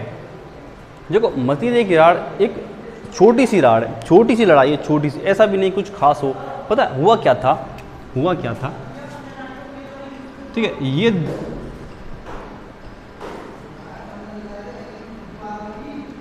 ये साहब नागौर है, और नागौर कहाँ पर आता है, मारवाड़ में आता है, ठीक है। और ये है हम बीकानेर अलग बसा हुआ है, बीकानेर अलग है। बीकानेर बसाया कितने में, 1488 में, याद होगा, है ना, ठीक है। नागौर, अब हुआ क्या था,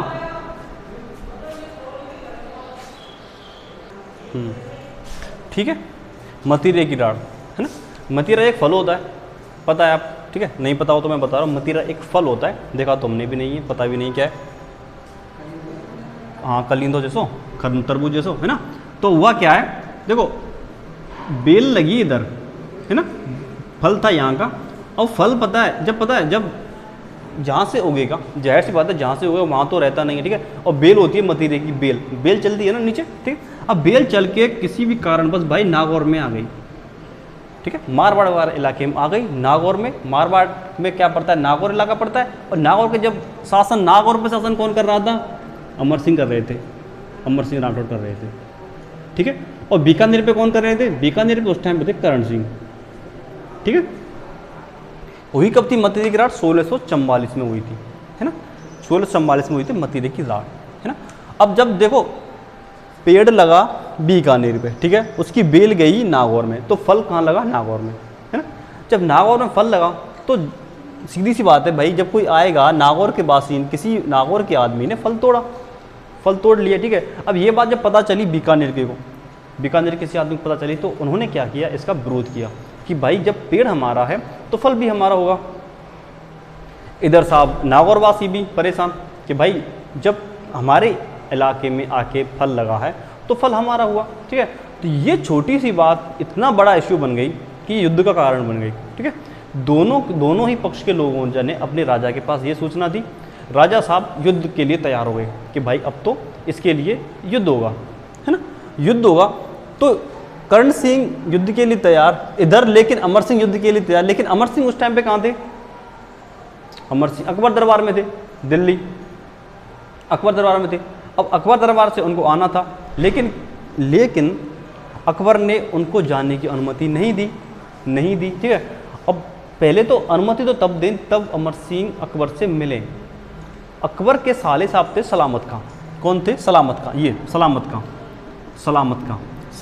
ने सलामत खां से रिक्वेस्ट की अमर सिंह ने कि मुझे अकबर से मिलने दिया जाए, ठीक है। लेकिन सलामत खां ने नहीं मिलने दिया, ठीक है। और ऊपर से ऊट पटांग बातें की उनसे, ठीक है, और गवार वगैरह का शब्द का यूज किया, ठीक है। अब जब भाई बदतमीजी अमर सिंह राठौर के साथ सलामत खां द्वारा की गई। सलामत खां कौन था? अकबर का साला था सलामत खां, ठीक है। तो अमर सिंह ने बिना सोचे समझे बीच दरबार में सलामत खां का सिर काट दिया, ठीक है। बीच दरबार में सलामत खां का सिर काट दिया। इस घटना से अकबर परेशान हो गए, भयभीत हो गए और अपने सिंहासन से भाग के अपने कमरे में चले गए, ऐसा बताते हैं, ठीक है। या फिर बताते हैं सिंहासन के पीछे छुप गए, सिंहासन चले गए, ठीक है, ये बताते हैं। सलामत खां को वहीं पे मार दिया गया और वहाँ से भागे, ठीक है। वहाँ से भाग के अपने राज्य आ गए। मतीरे की राड यहाँ पर ये समाप्त हुई। कब हुई? 1644 में। किन किन के बीच हुई? नागौर और बीकानेर के बीच में। अगर नागौर बीकानेर ना आए तो क्या आएगा? मारवाड़ और बीकानेर के बीच में, ठीक है। मारवाड़ बीकानेर भी आ सकता है, क्योंकि मारवाड़ के अंदर क्यों, देखो मारवाड़ बीकानेर भी आ सकता है और नागौर और बीकानेर भी आ सकता है। ऑप्शन के हिसाब से चलना, अगर ऑप्शन में दोनों हैं तो नागौर उचित रहेगा आपके लिए, ठीक है। मतीरी की राड 1644 नागौर और बीकानेर में। नागौर के साथ साथ अमर सिंह राठौर, बीकानेर के साथ साथ कर्ण सिंह। उस टाइम पे मारवाड़ के कौन थे? मारवाड़ के गज सिंह थे, सीधी सी बात है, मारवाड़ के गज सिंह थे, ठीक है। मारवाड़ के गज सिंह थे। यहाँ तक क्लियर है ना? ठीक है। अब आगे जब अमर सिंह बड़े थे लेकिन इनको राजा नहीं बनाया गया। अब राजा बनेगा कौन? राजा बना साहब जसवंत सिंह। राजा जसवंत सिंह बना, ठीक है, जसवंत सिंह। अब जसवंत सिंह के समय अकबर के 4 पुत्र थे भाई, 4 पुत्र थे। दारा था एक सूजा था, एक औरंगजेब था, ठीक है, 4 पुत्र थे। और एक था मुराद, ठीक है। 4 पुत्र थे अकबर के 4 पुत्र थे। एक तो मुराद, दारा, औरंगजेब और सूजा, ठीक है। और सूजा 4 पुत्र थे। चारों में ही उत्तराधिकारी युद्ध हुए, खूब हुए कि अब जो दिल्ली का शासक है वो कौन बने। इस बीच इनके मध्य में जो युद्ध हुए वो काफ़ी हुए। इन्हीं युद्धों में 2 युद्ध हैं जो कि मारवाड़ से संबंध रखते हैं। इनमें एक युद्ध धर्मत का युद्ध हुआ था औरंगजेब और सूजा के और दारा के मध्य, औरंगजेब और दारा के मध्य में। दारा इनमें बड़े बड़े थे ना, दारा बड़े बड़े थे। दारा औरंगजेब के मध्य हुआ धर्मत का युद्ध। अब धर्मत का जब युद्ध हुआ तो भाई जसवंत सिंह, सीधी सी बात है, साथ देना जसवंत सिंह किसी न किसी का। तो जसवंत सिंह ने जो साथ दिया था वो दिया था बड़े पुत्र दारा का, है ना। दारा का इन्होंने क्या दिया? साथ दिया, दारा का साथ दिया। लेकिन धर्मत के युद्ध में दारा साहब मारे गए और जीत कौन गए? औरंगजेब साहब जीत गए। तो औरंगजेब जब जीत गए तो सीधी सी बात है भाई, वो उसको अपने कवाजे मिलेंगे, ठीक है। तो इनको कर लिया गया साहब, इनको जसवंत सिंह को पकड़ के कैद कर लिया गया, ठीक है। किसने? औरंगजेब ने जसवंत सिंह को कैद कर लिया, ठीक है। लेकिन ये अपने मित्रों की सहायता से, कुछ मित्रों की सहायता से जेल से भागने में मतलब सफल रहे, ठीक है, सफल रहे। फिर दूसरा युद्ध हुआ खजाऊ का। खजाऊ के युद्ध में क्या हुआ? देखो, खजाऊ के युद्ध से पहले मिर्जा राजा जयसिंह कहाँ के थे? कछवा वंश के थे उस टाइम पे। मिर्जा राजा जयसिंह के कहने पर, मिर्जा राजा जयसिंह के कहने पर जसवंत सिंह ने अब किसका साथ दिया? औरंगजेब का साथ दिया, औरंगजेब का साथ दिया, औरंगजेब, ठीक है, औरंगजेब सूझा। अब इसमें देखो, अब ये बात याद रखना, अब इसमें साथ दिया, अब इसमें देगा औरंगजेब का साथ, औरंगजेब का साथ दिया किसने? जसवंत सिंह ने, है ना, जसवंत सिंह ने, जसवंत सिंह ने। खजुआ के युद्ध में औरंगजेब का साथ किसने दिया? जसवंत सिंह ने दिया। किसके वर्सेस हुआ? अब सूजा के, औरंगजेब और सूजा के मध्य हुआ। सूजा साहब पराजित हुए, सूजा पराजित हुए। कौन जीते? औरंगजेब जीते, ठीक है, औरंगजेब जीते। जब औरंगजेब जीते तो दिल्ली का शासक कौन बनेगा? जाहिर सी बात है औरंगजेब बनेगा, ठीक है। अब औरंगजेब जब शासक बन गया, अब जब देखो इन्होंने, जसवंत सिंह ने औरंगजेब को साथ दिया, ठीक है, तो ठीक है, ठीक। अब इन्होंने 1663 में इनको महाराष्ट्र अभियान पर भेज दिया, महाराष्ट्र अभियान पर भेज दिया। महाराष्ट्र पर अभियान में भेजा तो महाराष्ट्र में उस टाइम पे कौन थे? शिवाजी थे, शिवाजी, शिवाजी, शिवाजी थे, शिवाजी। अब शिवाजी के विरुद्ध भाई कैसे जाते, ठीक है। तो कुछ लोग कहते हैं कि शिवाजी से इन्होंने संधि कर ली थी, ये ऐसा कुछ लोग बताते हैं, कुछ लोग, और कुछ लोग कहते हैं कि शिवाजी से ये युद्ध करने में असफल रहे तो वापस आ गए। कुछ लोग बताते हैं कि उन्होंने संधि कर ली थी, ठीक है, संधि कर ली थी, कट्टर थे, ठीक है। अब फिर इन्हें बाद में अफगानिस्तान सैन्य अभियान पर भेज दिया गया, वापस दोबारा इन्होंने अफगानिस्तान सैन्य अभियान पर भेजा, जहाँ पर इनको कहा जाता है कि इन्होंने मस्जिद वगैरह तोड़वा दी थी, है ना। सैन्य अभियान इनका अगला कौन था? अफगानिस्तान। अफगानिस्तान में इन्होंने सैन्य अभियान के दौरान मस्जिदें तोड़वा दी, ठीक है। तोड़वाने के बाद में फिर वहीं पर इनकी क्या हो जाती है? मृत्यु हो जाती है। जसवंत सिंह की मृत्यु हो जाती है अफगानिस्तान सैन्य अभियान के दौरान, ठीक है। मृत्यु होने पर औरंगजेब ने एक बात कही। वो बात क्या थी?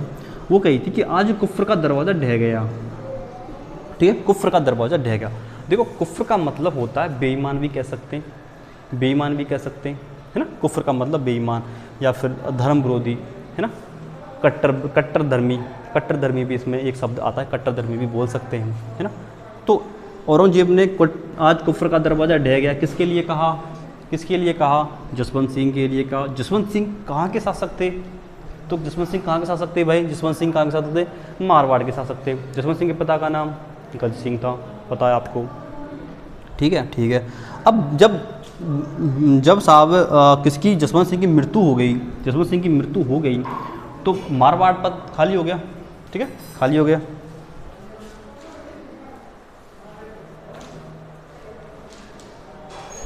ठीक है, तो जब मारवाड़ का जो पद है जो खाली हो गया तो सीधी सी बात है खालसा घोषित होगा, ठीक है। अब खालसा जो घोषित हो रहा है वो कितनी बार हो रहा है? तीसरी बार हो रहा है। कितनी बार? तीसरी बार हो रहा है खालसा घोषित। कब हुआ? 1678 में हुआ। कितने समय के लिए हुआ ये बताओ मुझे? 29 वर्षों के लिए। कितने वर्षों के लिए? 29 वर्षों के लिए हुआ भाई, सर्वाधिक बार, तीसरी बार। तीसरी बार खालसा घोषित कब हुआ? 1678 को हुआ। 1678 से 1707 तक खालसा घोषित रहा। मतलब यहाँ पर जो शासक था वो सीधे ही कहाँ के था? दिल्ली के अधीन था, है ना, ठीक है। इसके बाद में इनका एक पुत्र था जसवंत सिंह, इनका एक पुत्र था जसवंत सिंह। तो जसवंत सिंह क्या है, अपने पुत्र को एक बार, जसवंत सिंह एक बार अपने पुत्र को कौन थे? औरंगजेब के दरबार में लेके गए थे, है ना, लेके गए थे।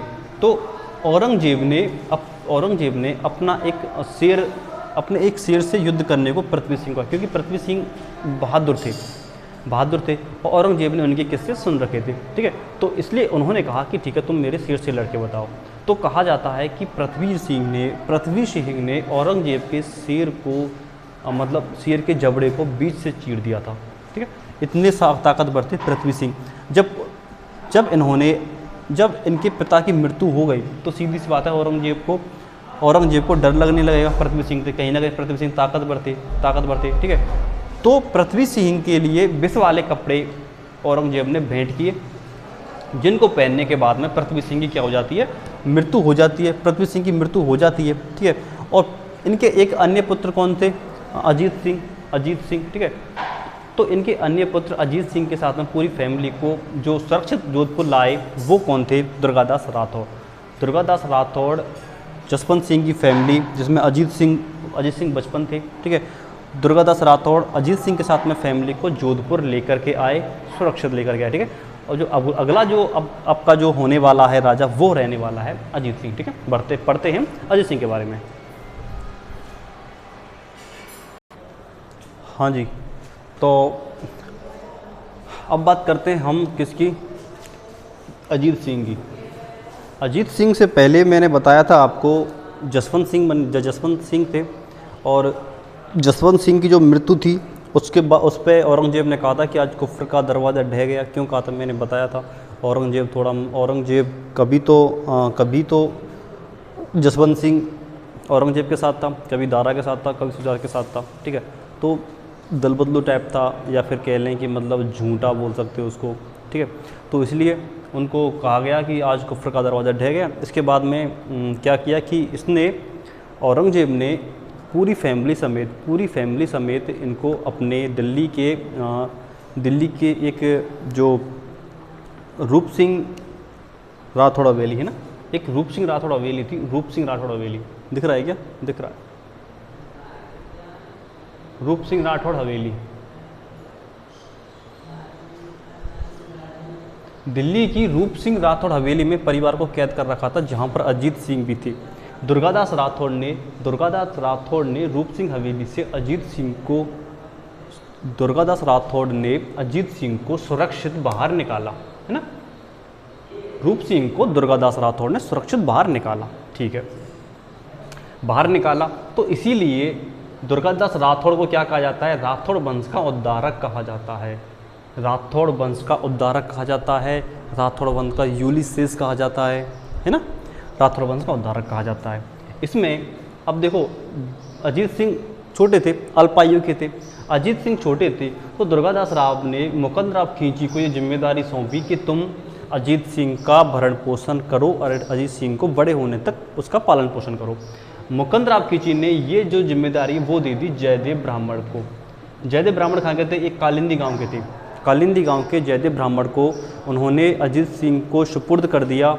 ठीक है ना, कि आप इसकी परवरिश करो, पालन पोषण करो। इसके बाद अब इनकी जो दायमा कहलाती है ना, वो कौन कहलाती है, वो कहलाती है गौराधाय।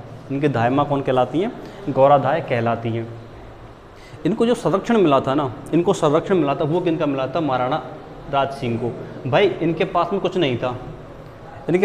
नहीं था, अजीत सिंह और दुर्गादास राठौड़ दोनों को जो संरक्षण देने वाले थे वो कौन थे, महाराणा राज सिंह थे। आप नोट कर लें, क्वेश्चन आ सकता है। दुर्गादास राठौड़ कौन थे, दुर्गादास राठौड़ थे राठौड़ वंश के उद्धारक। इसके बाद में आए कि इनके संरक्षण कौन थे, संरक्षण किसने दिया, दोनों को जो संरक्षण देने वाले थे वो थे महाराणा राज सिंह। औरंगजेब ने क्या किया, औरंगजेब ने अपने पुत्र अकबर सेकंड को अजीत सिंह के पास युद्ध करने के लिए भेजा, है ना। औरंगजेब सेकंड को भेजा युद्ध करने के लिए। ठीक है, जब भेजा, लेकिन क्या किया कि जो दुर्गादास राठौड़ थे, दुर्गादास राठौड़ और अजीत सिंह ने अकबर सेकंड को अपने पक्ष में कर लिया, अपने पक्ष में कर लिया और उसको पाली का बादशाह घोषित कर दिया, पाली का मुगल बादशाह घोषित कर दिया। जब भाई अलग से घोषित कर रहे हो तो कहीं ना कहीं वो खुशी होगा, है ना। अलग से घोषित कर दिया, जब ये कर दिया तो औरंगजेब कहीं ना कहीं गुस्सा होंगे, औरंगजेब कहीं ना कहीं नाराज़ होंगे इस बात से। ठीक है, औरंगजेब जब नाराज़ होंगे, अकबर सेकंड को लगा कि यार है तो ये गलत ही है, तो औरंगजेब के डर से अकबर सेकंड को जब डर लग रहा था तो अकबर सेकंड को भेज दे के संभाजी के पास में सुरक्षा के लिए संभाजी के पास में भेज दिया। संभाजी के पास भेज दिया और उनके पुत्र और पुत्री, एक पुत्र और एक पुत्री थी, उनको कहाँ भेज दिया, उनको भेज दिया एक रामचंद्र थे, कहाँ के, बाड़मेर के थे, उनके पास भेज दिया गया। और इनका जो पालन पोषण किया गया, इनको जो बड़ा किया ना, वो मुस्लिम रीति रिवाज से किया गया। ये बच्चे थे उस टाइम पे, उसके पुत्र पुत्री, इनका जो पालन पोषण किया गया ना, ये मुस्लिम रीति रिवाज से किया गया था। भाई ये अच्छी बात है ना, मुस्लिम रीति रिवाज से। चाहते तो हिंदू रीति रिवाज से भी कर सकते थे, लेकिन ऐसा इन्होंने नहीं किया। और इनको जो बड़ा किया ना, वो मुस्लिम रीति रिवाज के अनुसार ही इनको बड़ा किया। इसके बाद में थोड़ी बहुत समझदारी जब आई, जब वृद्ध अवस्था में आ गए औरंगजेब, तो 1698 में दुर्गादास राठौड़ से 1698 ईस्वी में इन्होंने अपने पौत्र और पौत्री मांगे। ठीक है, पोता पोती बोल सकते हैं, वो अपने मांगे। ठीक है, औरंगजेब तो दे दिए। ठीक है, तो दुर्गादास राठौड़ ने उनको सुपुर्द कर दिए। तो दुर्गादास राठौड़ ने सुपुर्द कर दिया ना, तो कहते हैं दुर्गादास राठौड़ को उसने 4 परगने दिए। किन्होंने? औरंगजेब ने दुर्गादास राठौड़ को खुश होकर के 4 परगने दे दिए। ठीक है। अब जो अजीत सिंह था उन्होंने जसवंत रावजीरा दड़ा इसकी क्या की, बनाई या फिर निर्माण किया। ठीक है, इसका निर्माण किया जसवंत राव दड़ा, निर्माण कहाँ पर? मंडौर में। मंडौर में इनका निर्माण किया गया है ना, निर्माण किया गया। इनकी जो हत्या है ना वो उनके पुत्र बखत सिंह के द्वारा हुए। भक्त सिंह की बात करें, भक्त सिंह इनके पुत्र था, भक्त सिंह द्वारा इनके पुत्र की हत्या हो गई। तो इसीलिए ये भक्त सिंह जो थे वो पितृहंता कहलाए। मारवाड़ के सेकंड पितृहंता कौन थे? भगत सिंह थे। ठीक है, भगत सिंह थे। तो दुर्गादास राठौड़ कहीं ना कहीं अजीत सिंह के व्यवहार से क्या थे? नाखुश थे, परेशान थे। परेशान होने की वजह से ही दुर्गादास राठौड़ ने मारवाड़ को त्याग दिया और कहीं दूसरी जगह पर चले गए, है ना, चले गए। इसके बाद में जो आते हैं अभय सिंह आते हैं। अभय सिंह, अच्छा अभय सिंह कौन थे? अभय सिंह जो थे ना वो भक्त सिंह के ही पुत्र थे। ठीक है, ठीक है। अभय सिंह के बाद में देखो, अभय सिंह के टाइम पे क्या हुआ था? अभय सिंह शासनकाल में 1730 में एक खेजड़ला हुआ। खेजड़ना है ना, ये जो खेजड़ी गांव था ना, खेजड़ी गांव, किसी महल बनाने के लिए या कुछ भी बनाने के लिए लकड़ियों की आवश्यकता पड़ती है। ठीक है, ऐसी आवश्यकता पड़ी किसके लिए? अभय सिंह को लकड़ियों की आवश्यकता पड़ी। तो उन्होंने आदेश दिया कि जाओ भाई लकड़ियाँ लेके आओ, लकड़ियाँ। खेजड़ी गांव में काफ़ी मात्रा में पेड़ थे, जहाँ से पेड़ काट रहे थे ये लोग। जब ये वाली बात अमृता देवी को पता चली, अमृता देवी बिश्नोई, अमृता देवी को पता चली ये वाली बात, तो इन्होंने मना किया। अभय सिंह के जो सैनिक थे उन्होंने उनसे जब मना किया लेकिन नहीं माने, तो ये खेजड़ी गांव के जो लोग थे ना अमृता देवी के, तो सारे लोग क्या प्रत्येक पेड़ों से चिपक गए। तो प्रत्येक पेड़ों को गले में लगाने पर क्या किया? प्रत्येक सैनिक ने कुछ बिना रहम के ही पेड़ों के साथ में लोगों की हत्या कर दी। और जो बताया जा रहा है आंकड़े के जो मरने वाले लोग थे वो थे 363 लोगों की हत्या कर दी गई अभय सिंह के शासनकाल में। ठीक है, अभय सिंह के शासनकाल में हत्या कर दी गई। और इसी के लिए एक पर्यावरण पुरस्कार स्टार्ट होता है 1994 में, पर्यावरण संरक्षण के लिए दिया जाता है अमृता देवी पुरस्कार। कौन सा पुरस्कार है? अमृता देवी पुरस्कार, इंपॉर्टेंट है। 1994 में एक पुरस्कार स्टार्ट हुआ, अमृता, जिसको कहते हैं अमृता देवी पुरस्कार। किसके लिए? पर्यावरण प्रेमियों के लिए, जो पर्यावरण सुरक्षित रखेगा उसके लिए ये जो पुरस्कार है वो दिया जाता है 1994 के द्वारा, है ना, 94 में स्टार्ट हुआ। इसके बाद में जो शासक बनते हैं वो बनते हैं विजय सिंह के शासनकाल में। जब विजय सिंह एक बार किसी युद्ध से लौट के आ रहे थे, तो रास्ते में एक अर्दाराम जाट का घर मिला। वहाँ पर उन्होंने आराम करने की सोचा। ठीक है, जब वहाँ पर वो आराम कर रहे थे तो अर्दाराम जाट की एक सेविका थी गुलाब राय। ठीक है, अर्दाराम जाट की एक सेविका थी गुलाब राय। तो गुलाब राय के द्वारा जो विजय सिंह थे उनकी सेवा की गई। ठीक है, क्यों की गई? उनकी सेवा, गुलाब राय के द्वारा उनकी सेवा की गई, है ना। तो ये जो गुलाब राय थी ना, ये गुलाब राय इन्होंने अपनी दासियों की टोलियों में शामिल कर लिया गया विजय सिंह के द्वारा। ये खूबसूरत थी। ठीक है, खूबसूरत होने की वजह से वो गए विजय सिंह जी। ठीक है, इनको मारवाड़ की नूरजहां भी कहा जाता है। मारवाड़ की नूरजहां किसे कहा जाता है? गुलाब राय को, है ना, याद रखना। मारवाड़ की नूरजहां किसे कहा जाता है? गुलाब राय को कहा जाता है। अगले जो हमारे जो राजा आते हैं वो आते हैं भीम सिंह। कौन? भीम सिंह। अगर आपको याद हो तो मेवाड़ में मैंने कराया था, जब मैं करा रहा था भीम सिंह। ठीक है, मेवाड़ के जब भीम सिंह को जब मैं करा रहा था ना, तो आपको याद होगा मैंने बताया था कि भीम सिंह के लिए जो मारवाड़ के जो भीम सिंह, देखो अलग अलग है ये भीम सिंह। ठीक है, एक ये मैं सुना कि सेम नहीं, ये भीम सिंह राठौड़ हैं, ये महाराणा भीम सिंह है, ये महाराणा भीम सिंह है, ये भीम सिंह राठौड़ है। राव भीम सिंह भी बोल सकते हो या फिर आप राठौड़ भी बोल सकते हो, है ना। तो इन्होंने अपनी पुत्री कृष्णा कुमारी की शादी तय कर दी थी भीम सिंह से। भीम सिंह कहाँ के? मेवाड़ के। लेकिन कारणवश भीम सिंह जी की क्या हो जाती है? मृत्यु हो जाती है। जब भीम सिंह जी की मृत्यु हो जाती है तो इनके छोटे भाई थे कौन? महाराणा मान सिंह, है ना, महाराणा मान सिंह। तो महाराणा मान सिंह ने कहा कि भाई जब माना कि आप जिससे शादी करना चाहते थे वो मर गए, लेकिन आपने शादी तय कहाँ की है? मेवाड़ में तय की है, तो आप मेवाड़ में शादी करिए। लेकिन कछवाहा वंश के जगत सिंह सेकंड थे, वो कहीं ना कहीं चाहते थे कि वो शादी कृष्णा कुमारी से करें, वो शादी कृष्णा कुमारी से करें। इसी बात को लेकर के जगत सिंह सेकंड, ठीक है, जगत सिंह सेकंड ने अमीर खां पिंडारी के साथ मिलकर के मान सिंह के साथ में युद्ध लड़ा। मान सिंह कौन? महाराणा मान सिंह, कहाँ के? मेवाड़ के। कौन थे वो? भीम सिंह के छोटे भाई थे, है ना। युद्ध का नाम क्या रहा? गिंगोली का युद्ध। कब हुआ? 1807 में। कौन विजयी रहा? कौन विजयी रहा? विजयी रहा था उसमें जगत सिंह सेकंड, कछवाहा वंश, ठीक है, कछवाहा वंश के थे ये वाले, याद रखना, कछवाहा वंश के, ठीक है, कछवाहा वंश के। ये जो है ना, कहते हैं 3 वर्ष तक चला ये वाला युद्ध।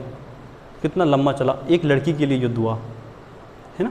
ऐसे थे हमारे राजा महाराजा। देखो 3 वर्ष तक ये युद्ध चला, फिर आखिर में अमीर खां पिंडारी के कहने पर विष दे दिया गया। किसको? कृष्णा कुमारी को।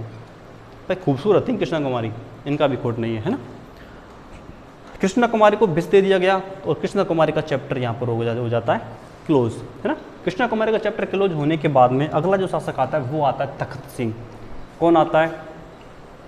तख्त सिंह आता है। बात करते हैं तख्त सिंह। तख्त सिंह ने मेहरानगढ़ दुर्ग में सिंगार चौकी का निर्माण किया। सिंगार चौकी होती है वहाँ जहाँ पर राठौड़ों का राज तिलक किया जाता है। वह स्थान जहाँ पर राज तिलक किया जाता है, किसका? राठौड़ वंश का राज तिलक किया जाता है, वो कहलाती है सिंगार चौकी। कहाँ पर है? मेहरानगढ़ दुर्ग, जोधपुर में, है ना। मेहरानगढ़ दुर्ग, जिसको मयूर ध्वज भी बोला जाता है, मयूर ध्वज की भांति है ये वाला दुर्ग। क्वेश्चन आ भी सकता है मेहरानगढ़ दुर्ग या फिर मयूर ध्वज कौन सा कहलाता है? वो कहलाता है आपका मेहरानगढ़ दुर्ग, ठीक है, ठीक है। इसके बाद में तख्त सिंह जो थे उन्होंने 1857 क्रांति में भाग लिया, लेकिन किसका साथ दिया? बताओ किसका साथ दिया? अंग्रेजों का साथ दिया भाई, कोई फायदा नहीं इनका, अंग्रेजों का साथ दिया इन्होंने, अंग्रेजों का साथ दिया इन्होंने, बकवास। इसके बाद में जो शासक बने वो बने जसवंत सेकंड उपस्थित रहे कलकत्ता दरबार में और दिल्ली दरबार में, है ना। 2 दरबारों में इनकी उपस्थिति है। इनके छोटे भाई थे प्रताप सिंह ने कायलाना झील का निर्माण करवाया। और प्रताप सिंह जसवंत सेकंड के कहने पर विक्टोरिया के गोल्डन जुबली में भाग लेने गए, इंग्लैंड, है ना। विक्टोरिया के गोल्डन जुबली में भाग लेने कौन गए थे? प्रताप सिंह गए थे। किसके कहने पर? अपने भाई जसवंत सिंह के कहने पर। जसवंत सिंह ने 1885 ईस्वी में बाल विवाह पर प्रतिबंध लगाया, सबसे श्रेष्ठ काम। बाल विवाह प्रतिबंध सबसे पहले कहाँ पर हुआ? जोधपुर में हुआ। जोधपुर या फिर बात करें मेवाड़ में हुआ। कब हुआ? 1885 को हुआ। उस टाइम शासक कौन थे? जसवंत सेकंड। याद रहेगा, इंपॉर्टेंट है, ठीक है। आगे भी एग्जाम में आ सकता है, जरूर नहीं कि इसी एग्जाम में आए, आगे भी एग्जाम में आ सकता है, याद रखना आप लोग सब इसको। इसके बाद में जो शासक बने अगले बने थे वो सरदार सिंह का मेन काम था, उन्होंने जसवंत थड़ा का निर्माण करवाया। जसवंत थड़ा जो कि राजस्थान का ताजमहल कहलाता है, पूर्णतः सफ़ेद संगमरमर से बनाया हुआ है, संगमरमर से बना है। और जो जसवंत थड़ा है जोधपुर में है और जिसको राजस्थान का ताजमहल भी कहते हैं। और ये पोलो के खिलाड़ी थे, ये थे पोलो के खिलाड़ी। तो जोधपुर को पोलो का घर इसीलिए कहा जाता है, राजस्थान में जोधपुर को पोलो का घर कहा जाता है, क्योंकि सरदार सिंह ने पोलो को प्रारंभ करवाया। इसके बाद में अगले शासक थे वो कौन है? सुमेर सिंह ने 1911 में के दिल्ली दरबार में भाग लिया भाई। देखो दिल्ली दरबार 1857 की बात करें, उस टाइम कौन थी? जसवंत सेकंड, तो जसवंत सेकंड ही भाग लेंगे। 1911 में कौन थे? सुमेर सिंह, तो सुमेर सिंह ही भाग लेंगे। सुमेर सिंह प्रथम विश्व युद्ध में भाग लिया भाई। सुमेर सिंह ने प्रथम विश्व युद्ध में भाग लिया 1914 से 1918 के मध्य, अंग्रेजों का साथ दिया, है ना। इसके बाद बात करते हैं उम्मेद सिंह ने उम्मेद पैलेस या चीतर पैलेस का निर्माण करवाया। देखो उम्मेद सिंह के शासनकाल में अकाल पड़ा भाई, है ना। उम्मेद सिंह के शासनकाल में अकाल पड़ा। अब अकाल राहत के कारण ही उन्होंने चीतर पैलेस या उम्मेद पैलेस का निर्माण करवाया। अब आप पूछोगे क्यों करवाया? भाई देखो कोई भी राजा डायरेक्ट किसी प्रजा के लिए अनाज की व्यवस्था नहीं कर सकती, करती भी नहीं। पता इससे क्या है कि एक तरीके का बिना जब परिश्रम के मिल जाता है ना, तो आदमी को हजम होता नहीं है। इसीलिए बिना परिश्रम के, मतलब अकाल राहत का कार्य बिना परिश्रम के अगर नाश दिया जाता तो ये उचित नहीं था। इसीलिए इन्होंने क्या किया, चित्र पैलेस का निर्माण करवाया और सारे जो अपने जो जनता थी उसको इसमें काम करने के लिए कहा और उनके लिए एक रोजगार मिल गया और रोजगार के दौरान ही उनको अन्न उपलब्ध हो गया। इसी प्रकार अकाल राहत कार्य में थोड़ा बहुत आराम मिला, इसलिए इन्होंने अकाल राहत के दौरान चित्र पैलेस या उम्मेद पैलेस का निर्माण करवाया। बात करें कि ये जो उम्मेद पैलेस है ये विश्व का सबसे बड़ा आवास है। विश्व का सबसे बड़ा आवास क्या है? विश्व का सबसे बड़ा आवास कौन सा है? उम्मेद पैलेस है। उम्मेद पैलेस है। मारवाड़ का आधुनिक निर्माता कहा जाता है इनको। मारवाड़ का आधुनिक निर्माता कौन कहे जाएगा? उम्मेद सिंह को कहा जाएगा। ठीक है, इन्होंने पता है इनके टाइम, इनसे पहले जो राज के कार्य होते थे ना वो होते थे उर्दू भाषा में या फारसी भाषा में। ठीक है, इन्होंने जो अपने राज के कार्य थे उनके लिए भाषा कौन सी प्रारंभ करी? हिंदी भाषा इन्होंने प्रारंभ कर दी। पहले उर्दू भाषा काम आती थी। इन्होंने मारवाड़ में वायु सेवा प्रारंभ करी। इन्होंने सबसे पहले मारवाड़ में कौन सी सेवा प्रारंभ करी? वायुसेना सेवा प्रारंभ करी। इसके बाद कौन आ जाते हैं? इसके बाद आ जाते हैं हनुमंत सिंह, अंतिम शासक। मारवाड़ के अंतिम शासक कौन है? हनुमंत सिंह है। हनुमंत सिंह अब जब अंतिम है तो एकीकरण के समय भी यही होंगे। ठीक है, एकीकरण। इनकी पत्नी थी कृष्णा कुमारी जो कि भारत की अंतिम राजमाता थी। ठीक है, तो यहाँ पर आपका खत्म होता है क्या? मारवाड़ का इतिहास। ठीक है, मारवाड़ का इतिहास। आई होप आपको समझ में आया होगा। ठीक है, तो देखो यहाँ पर आपका ख़त्म होता है मारवाड़ का इतिहास। आई होप आपको समझ में आया होगा। ठीक है, और देखो जो लोग ये समझ रहे हैं कि क्लास अच्छी नहीं लग रही है, ठीक है, तो भाई उनसे रिक्वेस्ट है पूरी वीडियो देखा करें आप लोग, है ना। आपको बेस्ट से बेस्ट कंटेंट उपलब्ध हो रहा है यहाँ पे। देखो आपके लिए ज़्यादा डेप्थ में हम करा नहीं सकते, है ना, और इतना ऊपर से भी नहीं करा सकते कि आपके लिए थोड़ी प्रॉब्लम हो जाए। इसीलिए जो आपके लिए ये जो कंटेंट उपलब्ध हो रहा है ना, ये बेस्ट है। ठीक है, बेस्ट है। काफ़ी टाइम के बाद में जो उपलब्ध आपको करा रहे हैं, काफ़ी मेहनत लगती है इसमें, है ना, और आपको चीज़ें प्रोवाइड हो रही हैं। और जो लोग जैसे डायरेक्ट वीडियो, देखो एक तो क्या है जोग्राफी, देखो हिस्ट्री पढ़ने का तो सीधा जाता है कि आपको कहानी के तौर पे हिस्ट्री पढ़नी है, कहानियों के तौर पर पढ़नी है, तो आप रफ पेन लेकर के बैठे तो ज़्यादा बेस्ट रहेगा। या फिर आप ऐसा कर सकते हो, सबसे पहले आप वीडियो को लगातार देख लें। वीडियो देखने के बाद में क्या करें, आप दोबारा जब बारी आए तो दोबारा आप रफ पेन लेकर के बैठें और उसको नोट डाउन कर लें। यहाँ पर जो चीज़ें लिखी हुई होती हैं उनको तो नोट डाउन करना ही है। इसके अलावा जब मैं जो चीज़ें बता रहा हूँ उसको भी नोट डाउन करना है, जहाँ पर मैं बता रहा हूँ कि इम्पोर्टेंट है वो भी, है ना। ठीक है, अब देखो हमारी जो क्लासेज है यहाँ पर उपलब्ध हो रही हैं आपके लिए, वो सारी चल रही हैं, है ना। हिंदी और इंग्लिश की बात रही तो वो तो हम एक ही दिन में आपको करा देंगे, कोई दिक्कत नहीं है। ठीक है, टेंशन फ्री रहो। हिंदी और इंग्लिश की सोच के तो हिंदी इंग्लिश या हिंदी संस्कृत जो भी लोग हैं उसमें चिंता मत करो। आपको जो मेन ध्यान देने वाली बात है ना, मेन वो तो एक तो शैक्षिक अभिरुचि है ना। कौन सी? देखो एक तो आपको शैक्षिक अभिरुचि, आपको जो मेन जो ध्यान देना है ना, जो आपको जो मेन ध्यान देना वो देना शिक्षण अभिरुचि पे, है ना। शिक्षण अभिरुचि पे ध्यान देना। एक तो क्यों ध्यान देना है भाई, ये आपके 50 क्वेश्चन आते हैं, कितने नंबर के? 150 नंबर के, फ्री के नंबर है। ठीक है, इसके अलावा देखो मैं रीजनिंग की बात करूं, तो रीजनिंग के कितने क्वेश्चन आते हैं? 50 आते हैं। रीजनिंग के 50 क्वेश्चन आते हैं। कितने नंबर के? 150 नंबर के होते हैं। देखो मैं आपके रीजनिंग में जो मोस्ट जो टॉपिक थे वो मैं करा चुका हूँ आपको। इसके अलावा मैं प्रत्येक साल के जो क्वेश्चन है उनको एनालिसिस करा रहा हूँ आपको, है ना। किस प्रकार से सॉल्व करना है, किस प्रकार से उनको मतलब आगे आपको देखना है, किस प्रकार से क्वेश्चन आने की संभावना बनी रहती है। ठीक है, तो वहाँ से आपको प्रत्येक कंसेप्ट क्लियर हो रहा होगा। ठीक है, जितनी बार भी 4 या 5 साल के जितनी बार भी क्वेश्चन बनते हैं ना वो मैं आपको प्रोवाइड करा रहा हूँ। ठीक है, तो ये आपको ध्यान देने वाले टॉपिक हैं। तीसरे नंबर पर बात आती है, वो आती है जीके के 50 क्वेश्चन है। ठीक है, तो ये जो आपके मेन है ना, ये भी 150 नंबर के। ठीक है, ये 150 नंबर की। तो जो काफ़ी सरल रहने वाले हैं सारे टॉपिक, ऐसा नहीं, आप आराम से 400 प्लस स्कोर आराम से करोगे, आराम से। इसके बाद अभी तो हिंदी और संस्कृत भी बची अभी, है ना। हिंदी संस्कृत बची, उसमें 50 क्वेश्चन आएंगे। 30 क्वेश्चन आते हैं, 20 आएंगे संस्कृत से और 30 आएंगे आपके हिंदी से। संस्कृत ले लो या फिर आप इंग्लिश ले लो, ठीक है, दोनों में से आप कोई भी एक सब्जेक्ट ले सकते हो, लैंग्वेज ले सकते हो, है ना। तो देखो ये आपके काफ़ी इंपॉर्टेंट टॉपिक हैं, इंपॉर्टेंट सब्जेक्ट है ये वाले। आपको जो ध्यान देना है वो मेनली 3 पर ध्यान देना है। हिंदी और संस्कृत की बात करें तो हिंदी संस्कृत आपको चुटकी में हो जाएगी, एक ही दिन एक वीडियो लेंगे, ठीक है ना। एक हिंदी की आएगी, एक संस्कृत के लिए आ जाएगी, एक इंग्लिश के लिए आ जाएगी। जो लोग इंग्लिश लेना चाहते हैं तो वो इंग्लिश ले सकते हो, कोई ऑब्जेक्शन नहीं हमें, ठीक है। संस्कृत थोड़ी बेस्ट रहती है, तो इसका थोड़ा बहुत क्वेश्चन कर लो इनका, तो बस आप मॉडल पेपर ले आओ, क्वेश्चन करो जितना हो सके। इसके अलावा हम कुछ ही दिनों में आपके लिए जीके की सीरीज भी स्टार्ट कर देंगे, ठीक है। 10 से 20 क्वेश्चन जितने भी क्वेश्चन हो रहे हैं आपकी जीके की, डेली 10 या 20 क्वेश्चन आपको प्रोवाइड किया करेंगे, बेफिक्र रहो, है ना। तो ध्यान से पढ़ो, शिक्षक अभिरुचि क्लास पड़ी हुई है, ठीक है। और इसकी देखो, इसके अगर आपको फुल डिटेल पढ़नी है वो आप पढ़ सकते हो, ठीक है। 4 घंटे के लगे आपको फुल है वीडियो, है ना। तो वहाँ से कंसेप्ट क्लियर करो, उसके बाद में आप यहाँ से क्वेश्चन करो, ठीक है। देखो आपको कंसेप्ट भी क्लियर हो रहे हैं और आपके क्वेश्चन भी क्लियर हो रहे हैं, कितनी बेस्ट बात है आपके लिए, हर जगह नहीं बनता।